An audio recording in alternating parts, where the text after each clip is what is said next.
football seriously. Welcome to Pittsburgh, Kansas, in Carney Smith Stadium, home of the Pitt State Gorillas, in a game day atmosphere like no other in Division II. We raise the curtain on the D2 season today as the Gorillas look to improve on a 10-win season and get back to the playoffs.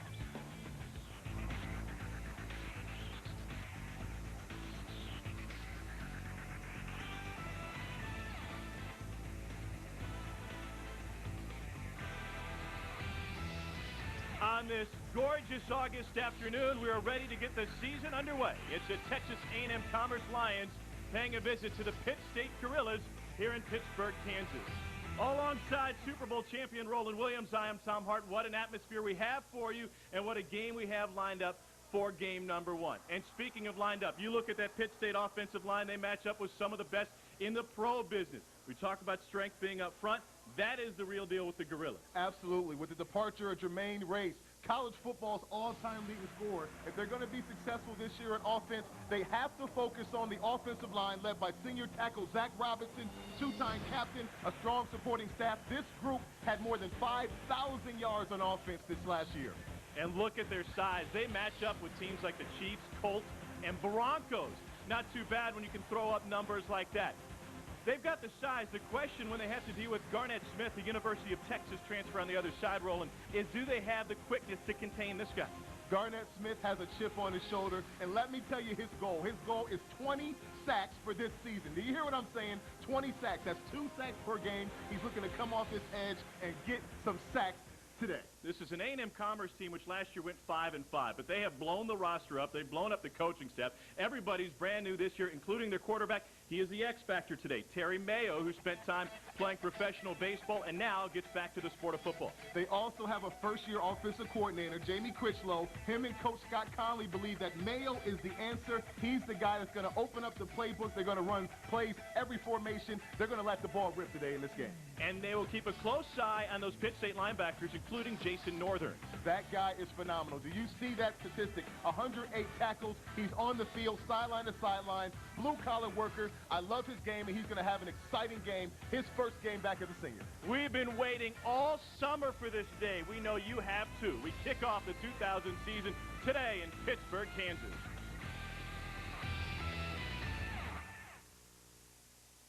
The Lone Star Conference, with 15 member institutions from Texas, Oklahoma, and New Mexico, is a collegiate athletic conference that prides itself in success. Success that has included 67 NCAA national championships as a Division II member since 1982. Success that has enabled student athletes to become champions in sports, in academics, and in life. When you think Lone Star Conference, think success. The MIAA's 10 institutions have placed more student athletes on COSIDA academic All-America teams than any other NCAA Division II conference. MIAA student athletes graduate at nearly a 75% rate, well above that of the general student population at member schools. Student athletes and coaches from the MIAA are active in their communities, volunteering their time and energy to aid those in need. The Mid-America Intercollegiate Athletics Association, achieving the balance for a better world. This telecast is sponsored by the NCAA Division II President's Council. NCAA Division II, training student athletes for lifelong achievement. It's a matchup between the Lone Star Conference and the MIAA today from Brandenburg Field and Carney Smith Stadium in Pittsburgh, Kansas. And you get a look at Terry Mayo, who will lead the charge today for Texas A&M Commerce. Pittsburgh State leads this series 5-1 all time, but it was Texas A&M Commerce which came in and ended their nation's best regular season 56-game win streak. And so Chuck Broyles, who is one of the winningest coaches in all of football, with headset on the Pitt State sideline, and Scotty Conley on the other side for Texas A&M Commerce. He has rejuvenated this program, and Roland, he's done it this year with some junior college players, looking to fill some holes and build this program up. 5-5 as they finished last year, safe to say would be a massive disappointment for them this season. Well, when I look at their record, 5-5 isn't really indicative of the team and how they were on the field. And so, yes, they were aggressive in recruiting. They went and got some new players. But ultimately, the test is going to be right now against a powerhouse like Pittsburgh State. This is a great opportunity for them to show up in a big game on national TV and let everybody know what their program's all about. Chuck Broyles is a mainstay here in Pittsburgh, Kansas. His 18th season as the head coach here, was an assistant under Dennis Franchione when he was the head man here at Pittsburgh State. 9 MIAA titles for Broyles, and only suffered 1 conference loss in his first 6 years at the helm. So the excellence has been entrenched here in Pittsburgh, Kansas for a long, long time. And the players believe in him. They believe in him. They want to be a part of this program. Kids grow up in this area wanting to play in this program, and they're here. The Gorillas are strong. Couldn't ask for a better day to kick us off this season. 77 degrees at kickoff. A little bit humid and a little bit cloud cover to keep the sun off the field for the time being. So Texas A&M Commerce had about a 6-hour bus ride to get up here. Plenty of snoozing, couple of movies on the way. And you know the Butterflies, if not going in, are going now. They brought the band with them to Pittsburgh, Kansas. They brought their cheerleaders. The athletic department is well represented. And they got a watch party going on back in Commerce, back in the student union. So they're ready for this game as well. And I can't wait to see what Terry Mayo will bring to the table today. Well, this is an opportunity for him to show up. He didn't get a chance to play, obviously, last year. Getting a chance to come down and perform in front of a major audience. He's a great big quarterback. He's huge. The guy is 6'4". I mean, I'll stand next to him. The guy is big. He reminds you of Vince Young, and I think he's the kind of player that has a chance to be special in Division II. 13th round pick of the Milwaukee Brewers back in 1999, and just finished playing pro ball a few years ago. Ready to get this one underway. Pittsburgh State will receive, and what was the key that both coaches mentioned in game 1 of any football season is the kicking game. Absolutely. The kicking game and turnovers are huge when it comes to any first game on any level. You know, there's a lot of nerves. People want to play. They're excited. They got the family members watching on TV. This is just a great environment, but you got to stay under control. You got to stay poised and do all the details you've been learning all training camp. University of Missouri transfer Alex Peterson from Carrollton, Texas will handle the kickoff duties, and set to return Harrison Cush on the left side.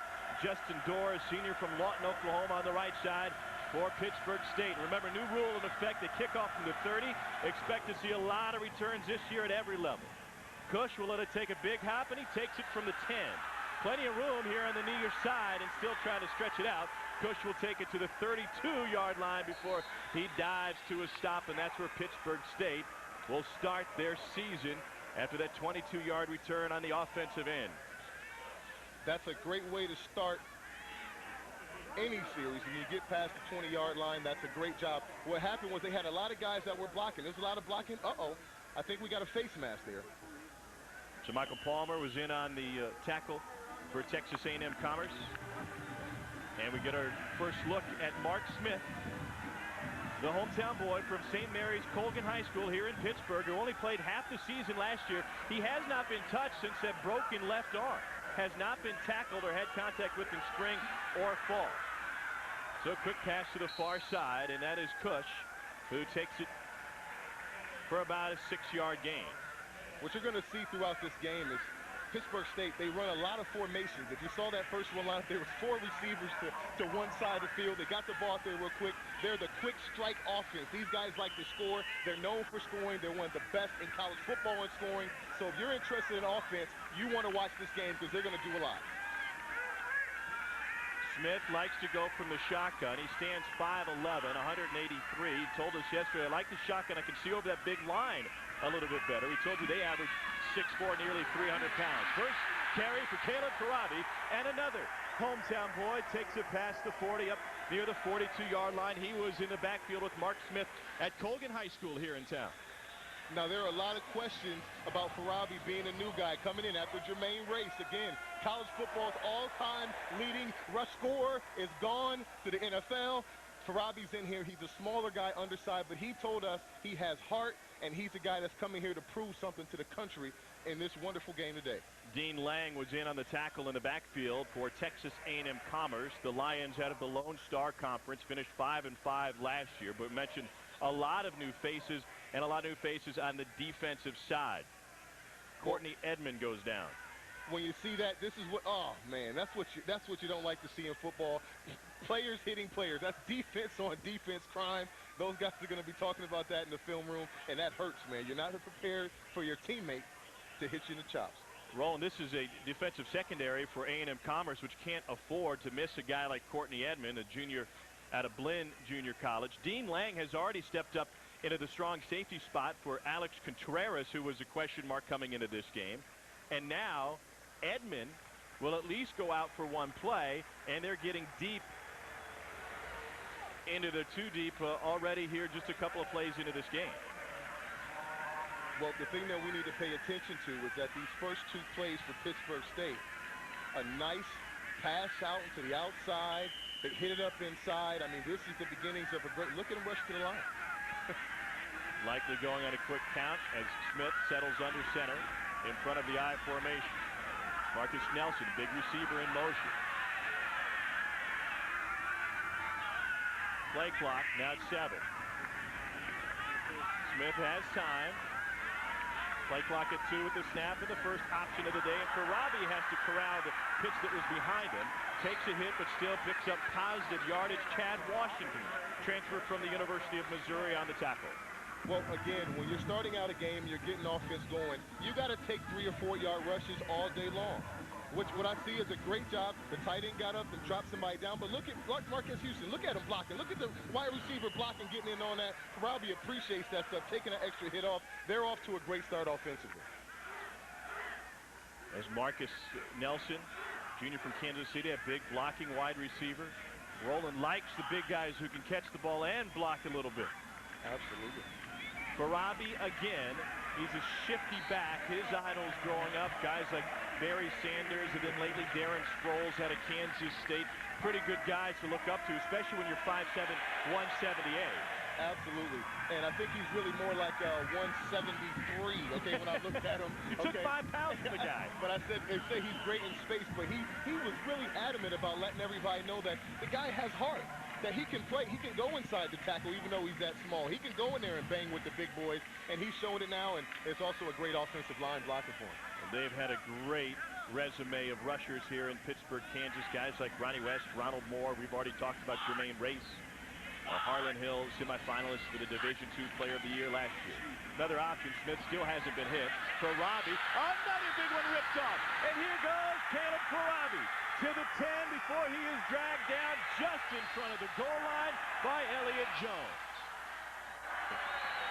That was a great job, not just by Farabi with the run, but again, the guy sacrificing and blocking for him. It's some great things. Now watch out here to the left of the screen. Look at that receiver digging there and fighting. Look at him fighting, giving an extra effort. Look at the receivers downfield, and Farabi showing he's a young guy, but he has some speed and some burst. Oh, he almost got it. Good try. Farabi playing at Colgan High School, a 2A school, and talked with some folks with the program earlier today. He barely got touched in high school. I mean, he was so much better than the competition. And here's Farabi looking for pay dirt, and he's thrown down for his first loss and the first negative play today for Pittsburgh State. That was a great play defensively. Coaching staff next to us is yelling that Commerce has 12 players on the field as you look at Farabi's numbers. This is the time when your offensive line really factors. They do have 12, and Commerce has to use a timeout. Well, that's great call from the booth next door. Yep. I think the refs heard him. Well, they got away with it, did Commerce, because they're able to use the timeout and get everybody to the sideline. So the only play today where Commerce has held Pitt State in check, they had an extra guy on the field. Well, I said, when we look at it again, I said, it did seem like a lot of guys were in the gaps up inside.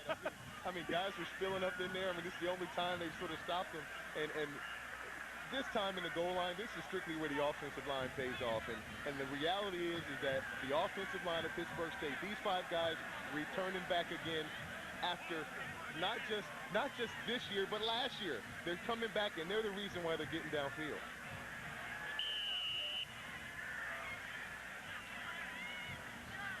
"65-yard scamper for Caleb Farabi, His most productive game last year against Southwest Baptist, 2 touchdowns and 81 yards on just 4 carries. He's off to a great start. And here we go, the I formation again. Little Tyler Cullum's fullback, and Smith will carry for the first time on the bootleg. Looking to shake a guy, and he dances his way into the end zone for a Pitt State touchdown. Oh, man.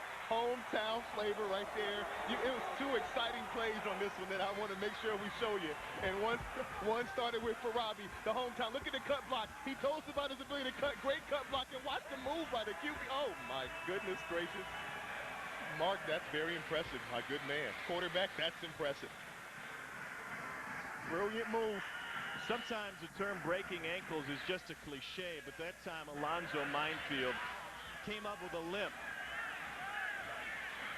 Jared Witter, true freshman kicker, ready to tack on the extra point. But a whistle before the play. They're going to get Minefield off the field, and Mark Smith can celebrate a 3-yard touchdown run. 12 men on the field for A&M Commerce, and we can talk about this a lot, Roland. This is an A&M Commerce team which has not played together on the defensive side of the ball. Not only a lot of JUCO guys, but a lot of guys that just came in for fall camp, didn't even have spring ball to work with, and now they're dealing with an injury as Courtney Edmond hasn't returned to the game for the Lions. Well, let's just talk about that last tackle at work. I mean, that was awful. Here's Witter. That was a quarterback. And Mark Smith shakes his way into the end zone. It's the Gorillas up early on their first drive of the game.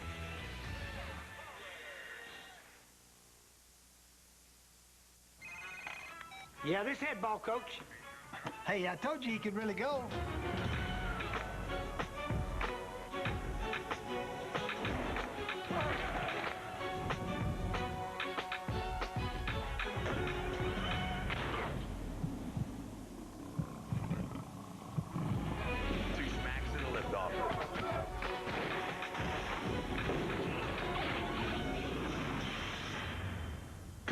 Clap.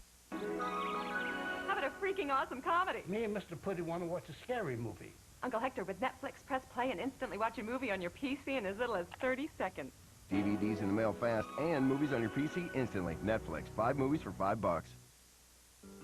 When you love something, don't keep it a secret. Tell your friends and family. Tell them how much you love your Dish Network satellite service with 100% digital picture.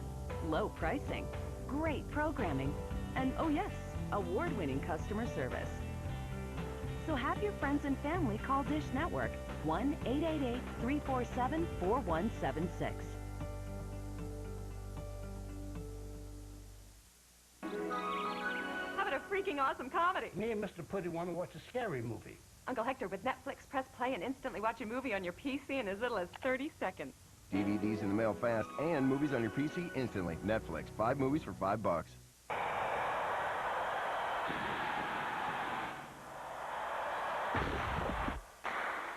I was an offensive lineman for 4 years. I no longer wear pads, but I still carry a lot of weight on my shoulders. There are over 380,000 NCAA student athletes, and just about all of them will be going pro in something other than sports. Pittsburgh State scored 45 points a game last year in a 10-win season, and they're up on their first drive of the game, 7-0 on the Lions of Texas A&M Commerce here in Pittsburgh, Kansas, and Carney Smith Stadium on a gorgeous Saturday afternoon. Tom Hart alongside Roland Williams, happy you're with us, and here's Eddie Moss set to return for Texas A&M Commerce. He's a transfer from the Air Force Academy, and we'll wait and see what Terry Mayo, their junior college quarterback, has to offer in moments as the Lions get their first crack on offense this season. Nabil Elamine, junior from Rochester, New York, back with Moss to handle this kickoff from Jared Witter, freshman from Lenexa, Kansas. Rochester, New York, that's my hometown. Your people. Returnable for Moss at the 13. Runs into a bunch of Gorillas, and he makes it to the 23, a 10-yard return for Eddie Moss, a senior out of Inglewood, Texas. Take another look at Mark Smith. dancing his way into the end zone, and he still hasn't been touched this year. Well, let's talk about this from a defense perspective, okay? Minefield has to keep his head up and break down in front of receiver. That time he didn't break down. He was coming too fast. That's nothing. That's easy for a quarterback to elude him and get in the end zone. That's tough for a defensive guy. You got to make that tackle in space. Mark Smith averaged 6 yards a carry last year. Here's Greensboro native Terry Mayo, who came out of high school as a 17-year-old, signed with the Milwaukee Brewers, and spent a few seasons playing professional baseball. His first pass is a bullet and a catch made by David Wofford. And Mayo shows off that arm to get things started. Did you see the velocity in that ball? Holy smokes. The velocity of that ball, he got it out there and it banged the guy in his chest. That ball has some smoke on it, baby. He got it out there quick. Tight coverage there by Tisdale, but hey, at a great throw, you can't do much about it. Pitt State watched film on A&M-Commerce, but it was basically worthless. You might as well watch Bugs Bunny, because nothing they did last year with a variety of quarterbacks is like what they will do this year. And here is Moss, takes it to the left side near a first down. It will be 3rd and 1 now for the Lions. Rusty Morgan with the tackle for Pitt State.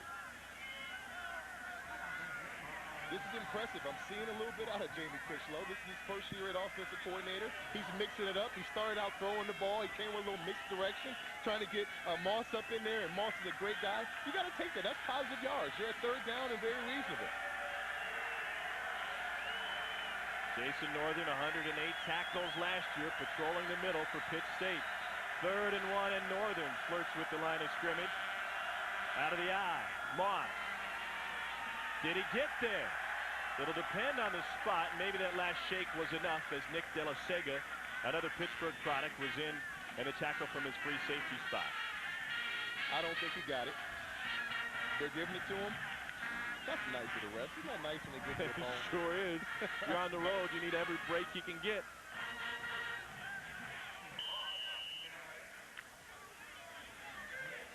De La Sega is also a product of St. Mary's Colgan High School, where Mark Smith, the Pitt State quarterback's dad, Chuck, is the head coach.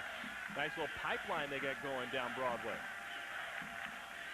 Out of the shotgun is Terry Mayo, 6'4", 235. And he goes over the middle, and that was off the hands of Wofford, looking for his second catch. The ball was there, though. The ball was right on the money. You got to make that grade. Wofford, you got to make that grab, man. You got to make that one. I said, when you look at the pass, let's see what Mayo was seeing. You drop back and you see him coming right in that pocket. Oh, yeah. Oh, that's right where it wants to be. I said, you got to fight through that distraction. You got to extend your hands out and let the ball get there. And oh, man, you want to come back to him. Okay, I know what you're thinking, Wofford. You want to get another shot. Junior out of Pasadena, Texas. He also came from Blinn Junior College, last year's Junior College National Champions. 4 wide for Commerce. Mayo has time. Now he wants to step up, and he gets back to the line of scrimmage. He may have rushed that one, Roland. I thought he had a little bit more time than it turned out he did.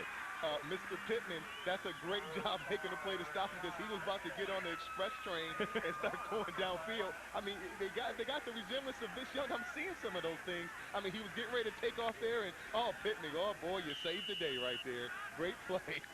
Great play. Young junior, returning starter, great job. Rashad Pittman at the defensive end spot, junior out of Tulsa. 3rd and long for the Lions. Here's the pressure. Mayo off his back foot, and the Lions pick up a first down on the completion to the 47-yard line. How about that arm strength? That was nice, but what I liked most was Jamie Critchlow putting him in position to be successful. He rolled out, used the athletic ability. He went right to his strength. He threw the route.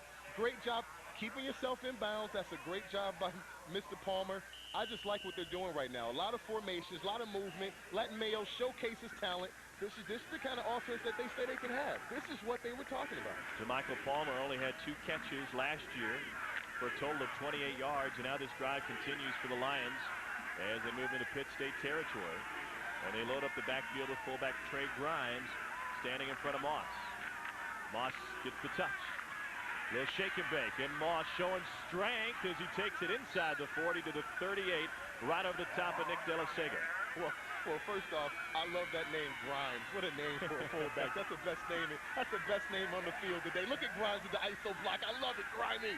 Great job. And then this is when you see this is what you want to see running backs do. Drop the shoulder, make it tough for him to bring you down, earning his yards.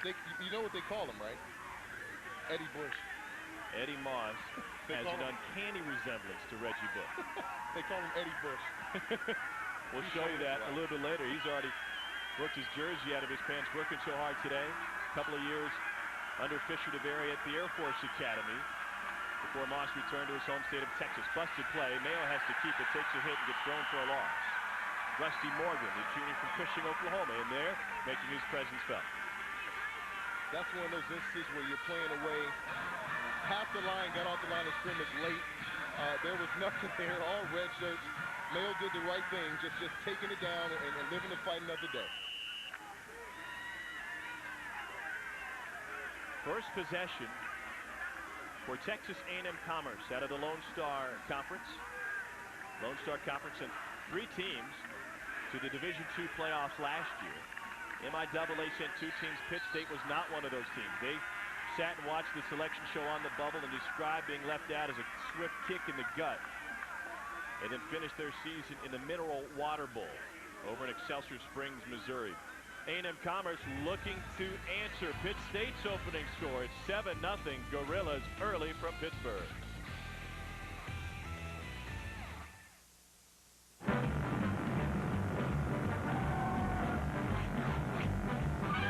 Of course Geico sponsors Mike's Race Car because they insure everything race car fans love. RVs, motorcycles, ATVs. Say one thing they can insure.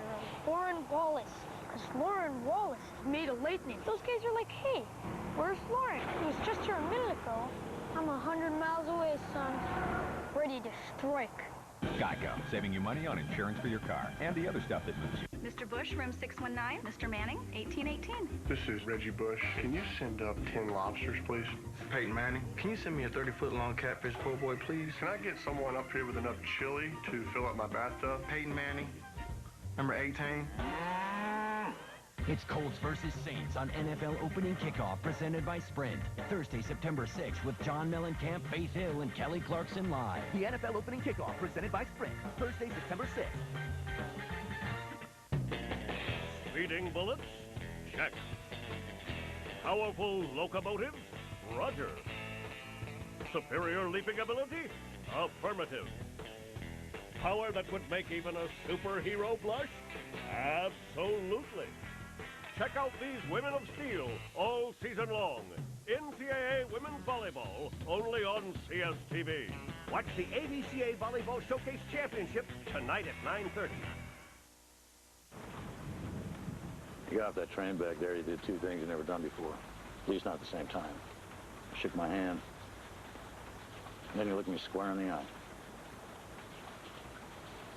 Where'd that come from? Call 1-888-349-ARMY now for a free DVD and learn about the training, education, and other benefits that come from serving as a soldier in the U.S. Army. You'll also get a free boonie hat. Are you ready to answer the call? In Pittsburgh, Kansas, the Pitt State Gorillas leading Texas A&M Commerce 7-0. Here in the first quarter, midway through, and the Lions looking to answer. At the Pitt, 109 wins in the last 22 seasons, a .944 winning percentage. It's a big third down to convert for their confidence, to get them going. They've had a great series. This first down is really important. Now, they've already converted 1 third down on a pass to Jamichael Palmer. Moss the lone back. Play action. Here's Mayo rolling with time. Finds his fullback over the middle, and Trey Grimes, with his first catch, will move the chains for the Lions. Well, like I said, I love Trey Grimes. What a name, but what a play. Third down and 5. Using the athletic ability again of Mayo. Just got everybody. This works early in the season. You want to get this play going, get it going early in the season. Got the tight end or the fullback, either the tight end in that position, getting open, getting downfield. Just first-rate play, precise, on the money, first down. Terry Mayo 3 for 4 to get things started for 46 yards. The day he stepped on campus, Scotty Conley told us he was an instant leader. And now we see that here as he tries to lead the Lions on their first score of the season. Again, working from the shotgun. Northern was blitzing into the corner. Touchdown, Lions! Meldrick Grice, the senior from Irving, Texas, has the Lions on the board. That was a great throw and a great route by Grice. Grice, he's been one of the guys who's been exciting him in training camp. He did a great job. But what I like here, he left plenty of room on the outside route. He ran the outside route, left plenty of room, able to get open. Just a great play, and that's why he scored touchdowns. And his teammates excited too. And Orlando Hernandez on the other side. And Terry Mayo throws his first touchdown pass in a year. He was out of the game altogether last year. Splitting his time between Orlando, Florida, and back home in North Carolina. The extra point is banged through by Peterson. And it's Meldrick Grice who needs to get open and finds a way. He was a surprise of fall camp. He's a surprise here in the first quarter for the Lions.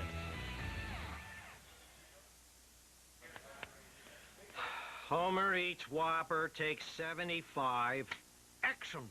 Oh! Oh! Double meat, double cheese, double bacon, double... Next Saturday, it's a Texas showdown on Football Nation. Coming off a successful 2006 season, TCU will look to build upon their winning ways when they take on Baylor. It's all part of a full day of CSTV's Football Nation, starting at 2. This is you after an energy drink. Unfortunately, so is this. Why do energy drinks make you crash? 1 minute you're wired up. The next, you feel worse than before. The answer is large amounts of sugar and caffeine. That's why you should try a new liquid energy shot called 5-Hour Energy. With 5-Hour Energy, you can leave grogginess behind and sail through your day without feeling jittery, tense, or you know. That's because 5-Hour Energy contains a powerful blend of B vitamins for energy, amino acids for focus and better mood, and enzymes to help you feel it faster. There's 0 sugar, about as much caffeine as a cup of coffee, and only 8 calories. The 2-ounce shot takes just seconds to drink, and in minutes you're feeling awake, alert, and productive. And that feeling lasts for hours. So if your energy drink makes you crash, switch to 5-Hour Energy. Hours of energy now, no crash later. Find out if 5-Hour Energy is right for you. It's available at these fine stores. Or for more information, go to 5hourenergy.com.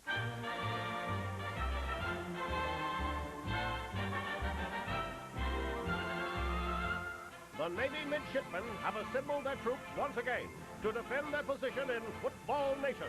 With an exciting ground attack and a hard-charging line, you don't want to be in the way when these gladiators of the gridiron come charging through. Don't miss the midshipmen sail to victory all season long on CSTV, the home of Navy football. The A&M-Commerce band has made the trip up to Pittsburgh, Kansas, and they've got plenty to crow about here early on as Meldrick Grice hauls in a touchdown pass from Terry Mayo. When we take a look at, let's take a look at that touchdown again. This only happens if you work hard in training camp. This is a timing route. Grice did an outside release. It's pretty good coverage by Tisdale, but you can't defend. Great throw, great route, plenty of space. I'm excited about that. This is what they're looking for to see this offense. They said Mayo's the answer. We talked about it, and he's showing it. This is what you want to see out of an offense. 4.5 minutes off the clock in that drive for the Lions. They converted a pair of 3rd and longs to keep that drive alive. And here's Peterson, a senior from Carrollton, Texas, to kick off. Harrison Cush, junior from just up the road in Lewisburg, Kansas. It'll be a Coffeyville Community College set to return. He'll take this one at the 15. Early space for Cush. Takes it to the 37-yard line. And a couple of nice returns rolling. They moved the kickoff back to the 30-yard line this year in NCAA play. And we are already seeing in this game the difference that makes. 5 yards can be a big difference when you're talking about kickoff coverage. Absolutely. If you're Pittsburgh State, you're happy now. Not only are they catching the ball clean and getting upfield, but also they're getting way past the 20-yard line. I mean, this is awesome. And if you're Texas A&M Commerce, you got to be worried about it because when I'm looking, I'm seeing hats on hats, and that spells disaster if you don't shut it down early. Caleb Farabi directly behind Mark Smith. In this shotgun formation, we'll see a lot of different formations. And here is the option. Smith will keep it. And Smith is off to the races. Here he goes. to the 10 and finally corralled. The first hit put on Mark Smith since he was lost to an injury midway through last year. They're showing why they're the most dynamic offense in Division II football. What was that? Destruction to any offensive drive. 57 yards on this keeper by Mark Smith, and this one is coming back. Now we got to see who is holding. I mean, you hate to see that call. Shane McGinnis took his man down. You hate to see that. You hate to see that call. You're an offensive lineman, and guys who block know what I mean. 27th straight start today for McGinnis, a Webb City product out of Joplin, Missouri. They do have a great line, though. This mantra for the offensive line of Pittsburgh State. It is, quote, "We put heads where feet used to be." Well, right now, all that's for naught, because when it happens on a big play, you get a holding call. You have this dirty feeling in your stomach. It just makes you want to puke. You're just disgusted, and you can't wait to hit somebody this next play. See if they can make up for it after that long run was called back. Robbie with the carry up the middle for Pittsburgh State.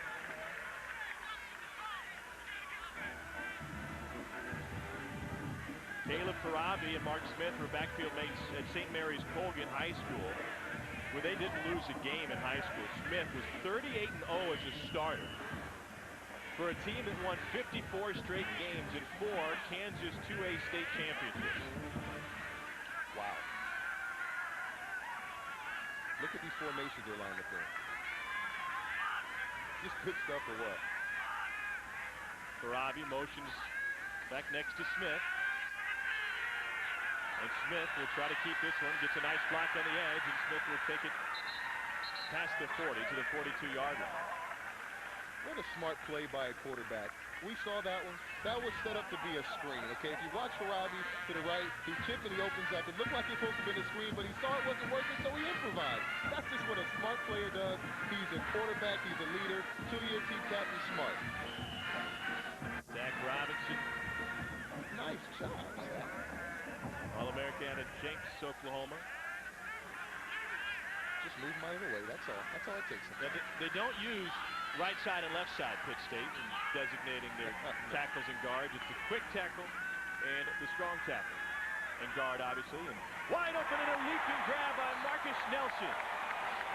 6'3", 220, and he went up to get that one inside the 40. He's their big play receiver. Last year, he averaged about 22 yards of reception. He's their guy. And we saw him yesterday in practice. The guy is huge. He's a big boy. And this is a good job by Smith, getting the ball downfield and showing that. Outstanding job of offense. 19-yard completion to Nelson, who's from just up the road in Kansas City, Kansas, in Sumner Academy.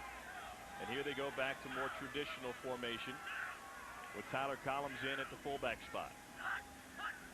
They get a jump, no flag. There's the flag as Farabi keeps it and takes it right up the middle. Boy, they got a lot of tricks up their sleeve. I heard him with the hard count from up here. He gave it to him on 2 and got the young man to hop off. You got to stay on balance. A.J. Johnson, the sophomore from Tyler, Texas. Offense, defense, number 91, 5-yard penalty, first down. You know, when we talked to Mark Smith yesterday, he told us these are some of the tricks we have up our sleeve. We'll go quick count, we'll lift you to backfield, we'll go hard count. Yeah, smart. Got the young guy, sophomore, you know, spring chicken out here. Going offside, stay onside, moving the ball moves. And A.J. Johnson, one of the newcomers on that defensive front for Commerce. He's out of Kilgore Junior College, played 1 year of JUCO ball. 2 tight ends this time for Pitt State, and they're going to throw out of that one, and they get the tight end wide open. Martin Burke will take it to the end zone. If you love college football and offense, do not change the dial. This is exciting as it gets. You're seeing a Division II offensive powerhouse, 2 for 2, and the way how they're scored, man, you're getting the tight end involved. I mean, Martin Burke missed all of spring ball with a wrist injury and gets his first catch of the year and takes it in. It's the multitude of formations. It's the things that they're doing. That's why this happens. They're doing so many things. There's so many things for them to think about. The tight end just broke free. Somebody just busted the coverage. And Witter adds his second extra point. 10 minutes into this game, we've seen 3 scores already. And that was the first career catch for the sophomore from Baxter Springs, Martin Burke. Now, you got some love for the tight end. These are some big fellas, 6'5", 244. There's some big boys, and when you look at this offense again, when you're wide open, you're catching the ball, you get to be the hero. That's just hats off to Tim Beck. He should run over there and give the offensive coordinator, Tim Beck, just kiss him at halftime and say, thank you so much. I appreciate you. But this is just having a wide open throw. Mark Smith, nothing to think about. Plenty of time. Offensive line blocking. Tight end, you're the hero on national TV. Congratulations. There is no guesswork to be done by A&M Commerce when they line up defensively, because if you come up against a formation that's 2 tight and I formation, you're probably thinking, well, they might throw the ball here, huh? Or they might run the ball. What are they going to do? Now you never know. I don't know. I said, if you're a defensive coordinator right now, I know David Gibbs, this is his first year as a defensive coordinator, and what an assignment to draw your first time out. And right now he's 0 for 2. He's looking for answers. Well, he may have the answer on the offensive side. On the sideline, Terry Mayo ready to get back on the field.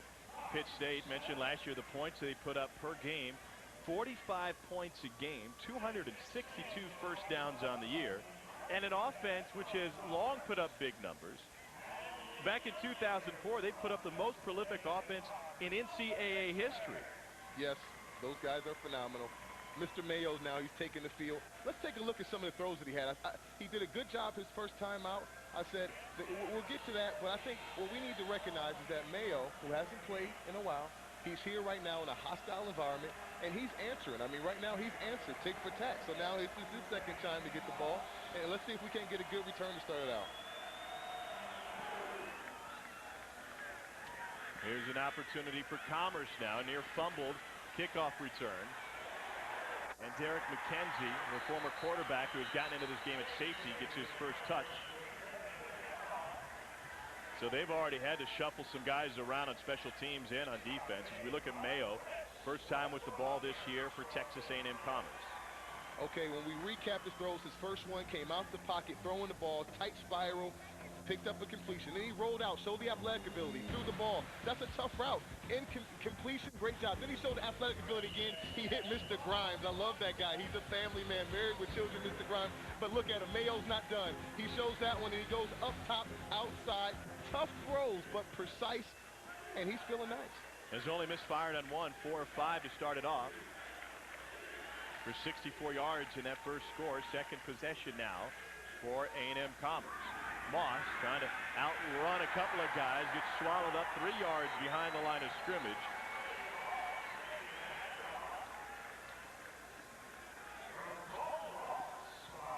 Nothing doing. And Brock Lohr tracking him down from the backside. So back to the drawing board for Terry Mayo. Now Mayo played 4 years of professional baseball for the Brewers organization. Tapped out in the Midwest League. We played with a guy by the name of Prince Fielder. But why did he turn back to football? We had a career average of 112. So that's going to hurt a little bit. That'll push you back to football. Northern gets his hands on him. There's a flag for intentional grounding as Mayo faces the Pitt State pressure. Rashad Pittman was back there also. But there's Jason Northern. We knew we couldn't keep him away from the ball that long. It's a great job by him being so aggressive. He's aggressive. They're shooting the gap. This defense doesn't get a lot of respect around the country. The offense is so powerful. The defense sometimes gets overlooked. But there's some great players in this defense as well, and Jason Northern is definitely one of them. Well, these players told us yesterday that there is one number they are desperate to improve on. Get to that in a minute. There is no foul for intentional grounding. There is an eligible receiver in the vicinity. Incomplete. There was no. Eligible receiver in the vicinity of Terry Mayo. Tried to get it out. Just couldn't get all the way to him. I think it was Eddie Moss who was out in the flat. There he is. But they allowed 27 points a game last year to Pittsburgh State. And the guys told us, we know that number, and it is unacceptable. And they have some hard-working players that can make it happen and stop it. Nick Delasega, the safety. There's with the carry. Can't get past that first line. And it's Rashad Pittman, the junior from Tulsa's Booker T. Washington High School, to bring him down. And Northern was over there, too, covering space. Northern was in on another one. He's just warming up. Our blue-collar worker is getting it done.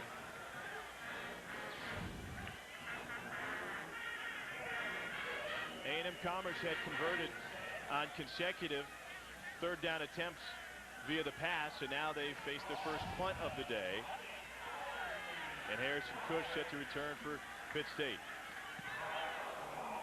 Barack Kalapia gets it away. Cush wants the fair catch and will take it at the 31-yard line. You just take the catch. This is the season opener. Fundamentally sound. You made a stop. You made a catch. That's a great job for Pittsburgh State. The question offensively for Pittsburgh State has been, how will we replace Jermaine Race? The Harlan Hill Trophy semifinalist last year. They've done it with Mark Smith today. They've done it with Caleb Parabi. Now, during the 2000-2008 season, NCAA Division II is streaming more than 100 broadband games. To watch next week's Division II football broadband games live, log on to ncaasports.com/D2. Out of the I formation again. Parabi trying to stretch this one out to the outside. He gets dragged down from behind by Dean Lang. A great athlete. Lang came out of Cerritos Junior College in California, where he was on the track team and made waves as a decathlete. Well, they're staying consistent to the running game. That time it got clogged up inside, so Parabi did the right thing, breaking outside. He had the speed to be a breakaway running back. But that time there was nothing there. Lang was there to catch him. Speed on speed. Dean Lang entered this week as the backup at free safety. Courtney Edmond was lost in the first possession and hasn't returned for A&M-Commerce. Here's a reverse coming towards the near side, and Nelson runs into his own man. Not much doing on some early trick action from Pittsburgh State. That's some early trick action. I said, you know, Mr. Houston, you can't run at the back of your players. But A for creativity, though. It was a pretty play, real funny. Look at all the stuff they're doing out here. Come on. This is great football. In Houston, when a guy's blocking for you and giving it up, don't run into his back, will you? Get up inside and gain a few yards. That never happened to you on the field, did it? Oh, man, it's happened to me a bunch of times, and it stinks. So Nelson on the sideline for this play. Again, two tights and just one wide out in an I formation for Pittsburgh State. They've thrown the book at the Lions, and there's a hit up front by Luis Lujan, the senior from Scottsdale, in there with Chad Washington. That's phenomenal penetration, beating a great offensive line and coming in and making a superior play. Well, we watched this one here. He's getting off the ball. He's right there. He snapped this. Oh, that's tough. That's 293 pounds versus 177 pounds. They have some big fellas up front. Wow. 293 is what Lujan is listed at. And they've got to tackle Luke Lampetti on the offensive side. It's way over 3 bills. Robbie's going to sit down and get ice cold beverage on that one. That one hurt a little bit. Fair catch called for. Palmer will just let it die at the 20-yard line. So after some early fireworks, both defenses have gotten their legs here towards the end of the first quarter, as both offenses have been stymied on their last possession. Pitt State scored on their first two and now giving it away, and now another chance for Terry Mayo. Boy, what a great feeling for the offense. They had a great defense last year, did A&M-Commerce, only allowed 15 points a game. They couldn't convert their third down, and now they get it right back in another chance. What an opportunity. I said, when you're coming into a hostile environment, you just want to hang in the game early. You want to compete, hang in the game early. They have a chance right now on this drive to tie the game up. They're right where they want to be in this game. Mayo over the middle. What a grab that time by Wofford on a pass that was just a hair behind him. Remember, he did not hold slant in earlier that went off his face mask, making up for it. You saw Wofford clapping. You saw him clapping. They came back to the same play. Mayo, believe in your receivers. Great job believing in them. Come on back to Wofford. Wofford made that grab that time. It was a little bit behind him. He's running that route hard. This is one of the toughest catches in football, behind in the back shoulder. That's a great grab, holding on to it. Tremendous job keeping ball security, and he got up clapping and excited. Good job, Wolford. Believe in yourself. Brian McMurtry with the coverage for Pitt State. Another completion from Mayo, who's only misfired on one today, and that was that Wofford drop. Now they move the pocket for him, and he lets it go on the run for another Lion first down. Orlando Hernandez, the senior out of Austin, Texas, who played 10 games each of the last 2 seasons and did not have a catch. Played in every game, no catches, so Hernandez hauls in his first this year. Hadn't had a catch since 2004. Got to go back to the first-year offensive coordinator, Jamie Critchlow. Great job using your talent. That's a skillful job, using the talent that you have in the team. Mayo's rolling out. You're keeping him moving where he likes to be. The play calls, obviously, when a guy's wide open in the zone, that's the play call. It's not making the man at the zone. I mean, it's a great play call, and Mayo's making a great decision. 20-yard catch, remove the chains. Nabil El-Amin in the backfield next to Mayo now. And El-Amin gets his first touch after a hesitation, takes it up the middle. And brought down by Jeremy Jackson for Pitt State. Well, I got to love him for a couple reasons. One, he's a great player. Two, he's from my hometown. Transferred from Alfred State. Had over 2,000 yards of total offense. Hard-working player. Coach said he's going to really factor in this entire season. At SUNY Alfred, he was a junior college All-American. Up in Rochester, New York. Rochester. We'll roll them, made it happen. Last play of the first quarter if they get it off. Mayo dances his way out of the pocket, hit from behind by Jackson. Second straight tackle by Jeremy Jackson, a junior out of Burton, Texas. And that will bring it into the first quarter. The Lions knocking on the door again thanks to their leader, Terry Mayo. Can the Pitt State defense slow them down as we start the second quarter from Pittsburgh, Kansas?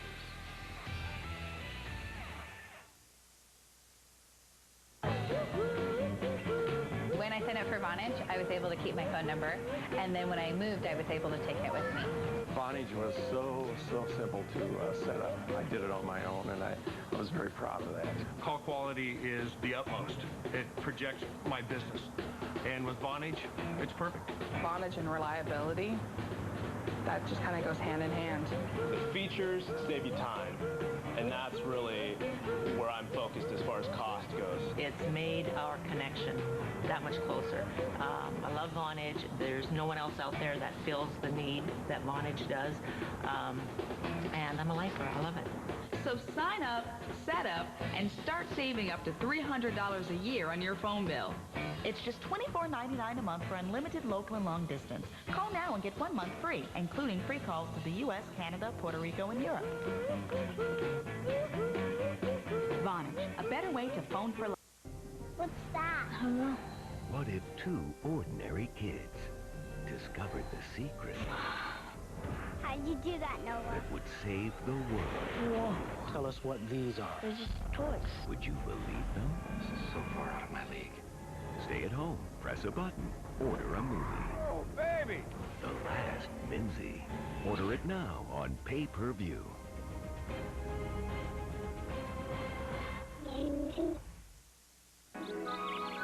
Uncle Hector, I baked your favorite banana bread. I hate bananas. I want to watch a movie. Okay, let's watch a movie. An action flick. Musical. How about a freaking awesome comedy? All right. All right. Me and Mr. Putty want to watch a scary movie.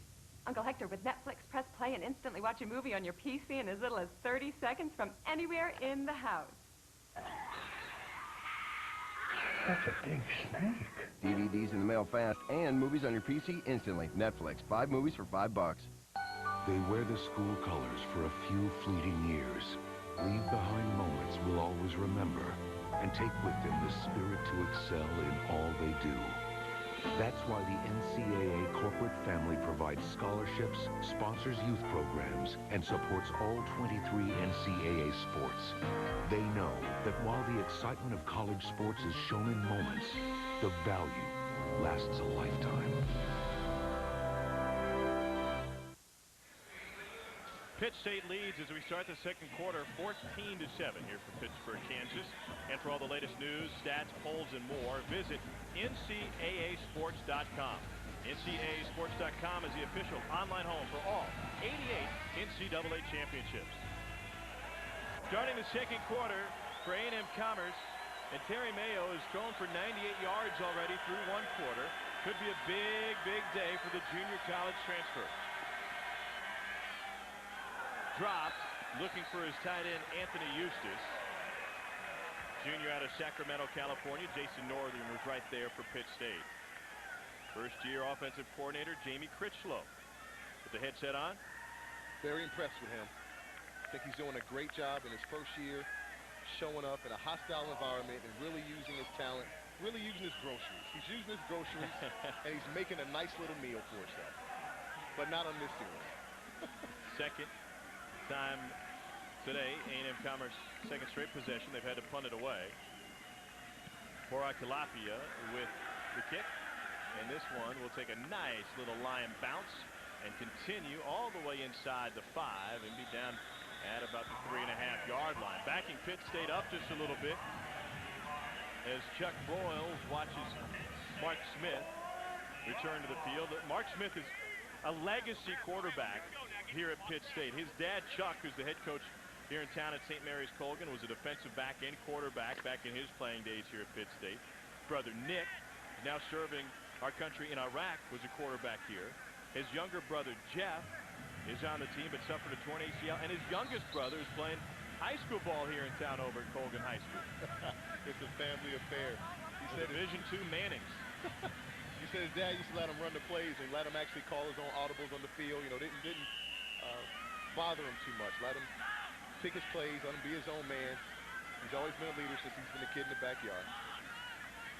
He was inserted in the starting lineup at Colgan High School, his third play of his sophomore year, third game of his sophomore year, and the starter went down with an injury. He said that was the only time I ever talked smack on the field because I threw a touchdown pass. I was in the defender's face telling him what we had just did. And before I knew it, my dad was on the field grabbing me by the jersey and dragging me off. He said, since then, I haven't chirped much on the field. And he has not tripped. Team captain, leader, and really doing a tremendous job leading this offense down the field. Second and short now for Pitt State. A long one. And Farabi gets another carry, picks up the first down, gets a lick and gives a lick and stays on his feet almost to the 20-yard line before he's finally spun down. There's two sides of this coin. One, Farabi is running like a little stick of dynamite, dropping his head down, keeping his legs moving. Look at the vision. If you look at his eyes, you see he's looking to drop the bomb on him. Boom, look at, give it to him. Boom, takes some more. He's not trying to go down without a fight. But defensively for Texas A&M Commerce, you got to take that guy down. He's 177 pounds. You got to take him down if you're serious about being a good defense. 8 yards a carry for Caleb Farabi. Milwaukee Fafita had the tackle that time for Commerce. Smith wants to throw. They roll him out. Collins at the cup block. Now they go deep. Got a man wide open. Here's Coran taking it to the 30, and a stiff arm will carry him down to the 24-yard line. One concern for Pitt State was that they did not have a speed receiver in this package. Pierce is a hands guy, possession guy, and he was left wide open. That's up. Well, once again, it's the setup. Tim Beck, the mastermind. Watch the fullback 26 up front here with the chop block. Oh, good chop. They told me they're perfectionists, but this is a busted coverage. This is a busted coverage. Somebody is sleepwalking. Mark Fisher, you're not paying attention. That's crucial to have success. It's a busted coverage. It's just like stealing. I mean, it's easy. It's so easy to just throw the ball downfield when nobody's defending. 55-yard gain by Curran. Pitt State knocking on the door again. Option. Smith keeps and takes a shot as he goes down from Dean Lang. Fafita was right there to finish off the tackle. Dean Lang, great job being fundamentally sound, staying in your gap, not getting caught up into the hoopla in space, breaking down and coming up making a strong tackle. That's a good fundamental sound job by an offense. You got to be defense. You got to be fundamentally sound if you want to stop the option. The option requires you to be fundamentally sound to make tackles when you got to make them. See the numbers on Smith, 4 for 4.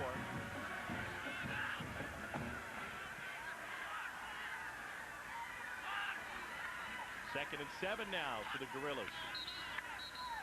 And a flag, I think. Play clock ran out on Pitt State. It's going to be a false start. Ball start. 72 offense. 5-yard penalty. Remains second down. Travis Greer with the jump. Junior started all 12 games at guard last year. Let's go back to that last play. Okay, Tyler Collins, the fullback. They told me they're masked. Look at that cut block. That's a perfect cut block. His head is on the turf. He's hurting. And when you get great cut blocks, it allows the offense to be productive downfield. He's a master cut blocker, a master barber. He'll catch it. Here's Farabi. Farabi runs over a couple of white shirts and takes it nearly to the 15-yard line. Kenny Ford in on the tackle with Mark Fisher for A&M-Commerce. I talked to Coach Broyles. He likes to put Farabi out in space, and he's shown he can hit it up inside, but this is where they like Farabi. They like him out in space. He's quick. He's shifty. They told me he got moves like a video game. You know, this is one of those times where he's setting the tempo early in this game that he's aggressive and he can run downhill no matter where he gets the ball. Farabi again, another chance. Runs to the arms of one guy as he takes it to the 10-yard line. He's establishing a tempo. If you're watching this and you don't know what Farabi's doing, he's setting a tempo with his running style. They will be more tired in the third and fourth quarter as a result of his running style now. Dropping his head. And it bears repeating that Commerce is playing without Courtney Edmond, who was lost to an injury the first play of the game, and another first-string safety, Alex Contreras, who's trying to battle his way back from a staph infection, wasn't able to go today. Smith hasn't misfired once, finds his tight end, and he is 5 for 5 now as they work inside the 5-yard line. First catch of the year for Brian Barton, who had 9 grabs last year. It's great to get the senior going, get the tight end going. Underrated position, hard-working guy. He's a solid player. He had a chance to get to the next level out of all the guys. He's a guy that does have a shot at the next level. Good. Great play call. He's wide open. Sure would like him to stay on his feet and get in and score that touchdown. But I love the play. Look at that play action. We haven't seen much rolling of Garnet Smith, the Texas transfer for A&M-Commerce. And he, in fact, is not on the field right now for the Lions. Farabi will lead block for Smith. And Smith down towards the 2-yard line. Kowalski Fafita in there to take on the lead block to leave room for his teammates behind him. Fafita came out of San Bernardino Junior College in California. He was born in the Tongan Islands. A couple of Tongans on this Lions team. You know, back in the 1700s, Roland, Captain Cook visited the Tongan Islands. He nicknamed them the Friendly Islands. He said, these people were fantastic. They offered to cook me a feast, and they did. They fed me. What he didn't know, according to lore, is that he was supposed to be the main dish of that feast. Back in the 1700s. Not the kind of feast I want to enjoy. Out of the eye again. Smith steps back, loses the football, and it's pounced down by Farabi. You thought we could get through the first broadcast without bringing up the tuck rule. Well, we can't because you were victim to it at the pro game. But Farabi able to fall on it. Smith tried to bring it back in. Well, I said, well, for starters, just when you're starting out the first game of the season, ball security is crucial. In this particular time, he saw the tight end wide open, but he just let it go a little bit. You got to hold on to that ball. You got to squeeze it. You got to squeeze it. You got to rub it off. 26-yard field goal attempt for Jared Ritter. His high school team of 12-1 last year, and that one is blocked at the line. A.J. Johnson at 6'1" got in and got a piece of it. And A.J. Johnson continues to impress today for the Lions. We've called his name a lot. The sophomore came into this game knowing that he was going to be exposed and have the chance to shine, and he has certainly done that through about a quarter and a half. Pitt State leading 14-7, and A.J. Johnson gets his big bear paw up to knock this one down.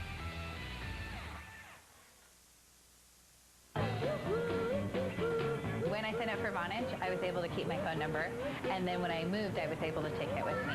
Vonage was so simple to set up. I did it on my own, and I was very proud of that. Call quality is the utmost. It projects my business. And with Vonage, it's perfect. Vonage and reliability, that just kind of goes hand in hand. The features save you time, and that's really where I'm focused as far as cost goes. It's made our connection that much closer. I love Vonage. There's no one else out there that fills the need that Vonage does. And I'm a lifer. I love it. So sign up, set up, and start saving up to $300 a year on your phone bill. It's just $24.99 a month for unlimited local and long distance. Call now and get 1 month free, including free calls to the U.S., Canada, Puerto Rico, and Europe. Vonage, a better way to phone for less. Mr. Bush, room 619. Mr. Manning, 1818. This is Reggie Bush. Can you send up 10 lobsters, please? Peyton Manning, can you send me a 30-foot-long catfish po' boy, please? Can I get someone up here with enough chili to fill up my bathtub? Peyton Manning, number 18. It's Colts versus Saints on NFL opening kickoff presented by Sprint. Thursday, September 6th with John Mellencamp, Faith Hill, and Kelly Clarkson live. Sponsored in part by GMC, Diet Pepsi, Coors Light, and EA Sports. Stand up and get down to the new sound of Football Nation.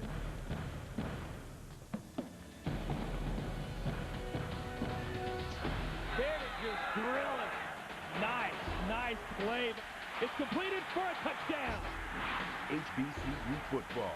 Don't miss a step. That's a touchdown. Watch Arkansas Pine Bluff versus Mississippi Valley State, presented by the U.S. Navy, next Saturday at 2, only on CSTV. Pitt State leading A&M Commerce 14-7, but on that last play, they were denied a chance for 3, thanks to some penetration. This should never happen. The offensive line didn't do a good job of stepping down inside, but A.J. making up for going offsides early in the game, getting inside, making a huge play for his team, and now they have a chance again to go back and score and tie this game up. Well, A.J. Johnson, the sophomore from Tyler, Texas, blocks a field goal attempt that was coming off the foot of Jared Witter. And here's Terry Mayo back under center for the Lions. Look at the formations. Mayo will keep this one, and the middle is wide open for this scramble. And Mayo lowers his head and makes it up to the 36-yard line. A gain of 16, Jeff Tisdale with the tackle for Pittsburgh State. He's methodical about his work. He's methodical about it. He's looking back. He took a chance to look downfield, saw it was open, and he's just taking what the defense gives you. That's what great quarterbacks do. He showed he's strong. He's a poised guy. When we talked to him yesterday, he just said, I want to be the best Terry Mayo that I can be. I want to go out here and just show everybody that I deserve to be where I am, that I'm a good player, and I'm making good on the promise from Jamie Critchlow that I can be the man to answer all the prayers for offense.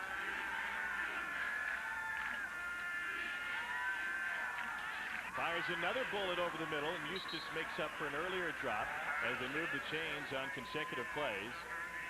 But a 15-yard reception that time for Anthony Eustace, who is an all-NorCal Conference tight end. He played against Terry Mayo when Mayo was at Reedley Junior College in California. And talking to Anthony yesterday, he said this guy was a man. He played his last 2 games of his junior college career with a broken thumb on his throwing hand, and he still threw for over 300 yards. We're talking so much about offense. I want to see some defensive plays out here. Where's the defense? Where's the defense out here? And we've seen 3 straight punts. They've stepped it up a little bit. Well, it's a little bit, but it's not enough. I want to see more. An early flurry as Pitt State scored on its first possession. The Lions answered with a score on their first possession. Then Pitt State scored on their second possession as well. Another flag. Timeout, Commerce. 30-second timeout. Texas A&M Commerce That's uses final timeout a 30-second timeout here. You think about Terry Mayo. We talk about what a great athlete he has been, playing professional baseball. Drafted actually ahead of Albert Pujols, coming out of high school, Eastern Guilford High School in North Carolina. 13th round pick in 99, and played in a great junior college situation. Brent Schaefer, the Tennessee transfer, was with the College of Sequoias. And he is a guy, Terry Mayo, who is really the answer for A&M Commerce. But Pitt State defensively had some goals of their own this year, and he's not the only great quarterback that they'll face. The defensive goals they had down were fourfold. Allowed less than 275 yards of total offense. I don't know where that was going. 10 points or less, 0 in the fourth quarter, and 3 turnovers. That's some of their defensive goals, and they got their work cut out for them today. That was the last time out of the first half for A&M Commerce. Moss gets his hands on it, and Moss takes it down to the 46-yard line. Mayo and Moss are guys who have Division I caliber talent. Not that that means too much, because we see some great talent on both sides of the ball. But the way that Terry Mayo ended up at Texas A&M Commerce is a bit of a crazy route. He was going to Central Florida to play for George O'Leary and got caught up picking up too many hours in summer school. So wasn't eligible to play at the Division I level.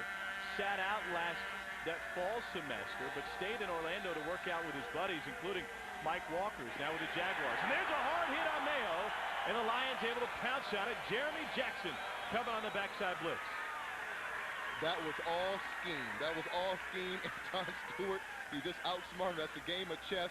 He came free. No one was there. The offensive line didn't catch him. He came free off the side. He's going full speed to the blind side of a quarterback. And all I can say, Mr. Mayo, is tuck that ball and hold on to it. The Lions told us that was a big key for them, keeping care of the ball today. It's so tough when you get hit from the blind side. You ever been hit from the blind side?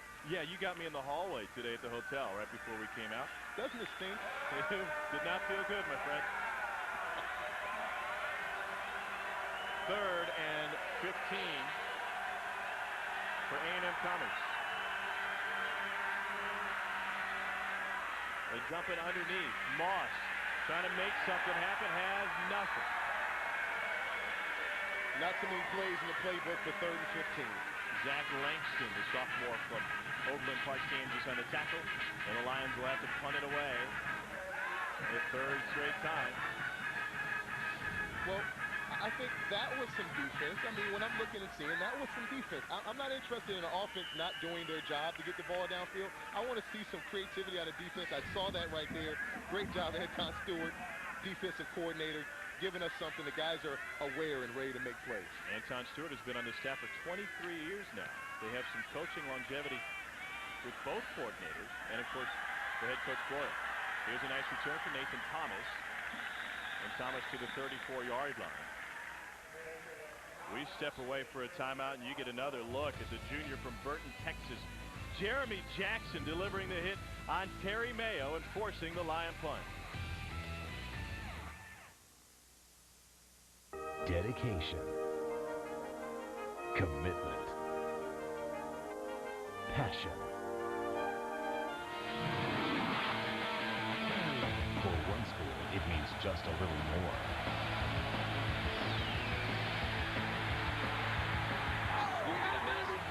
Look at that execution!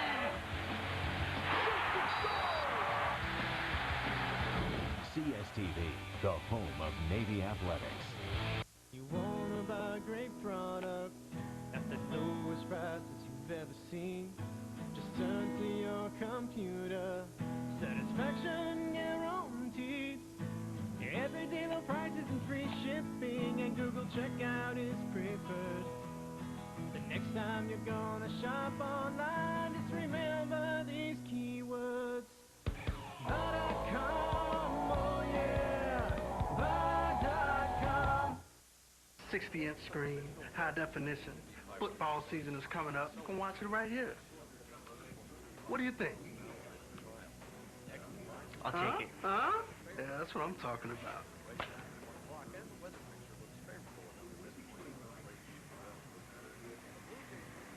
You're right. I don't need it.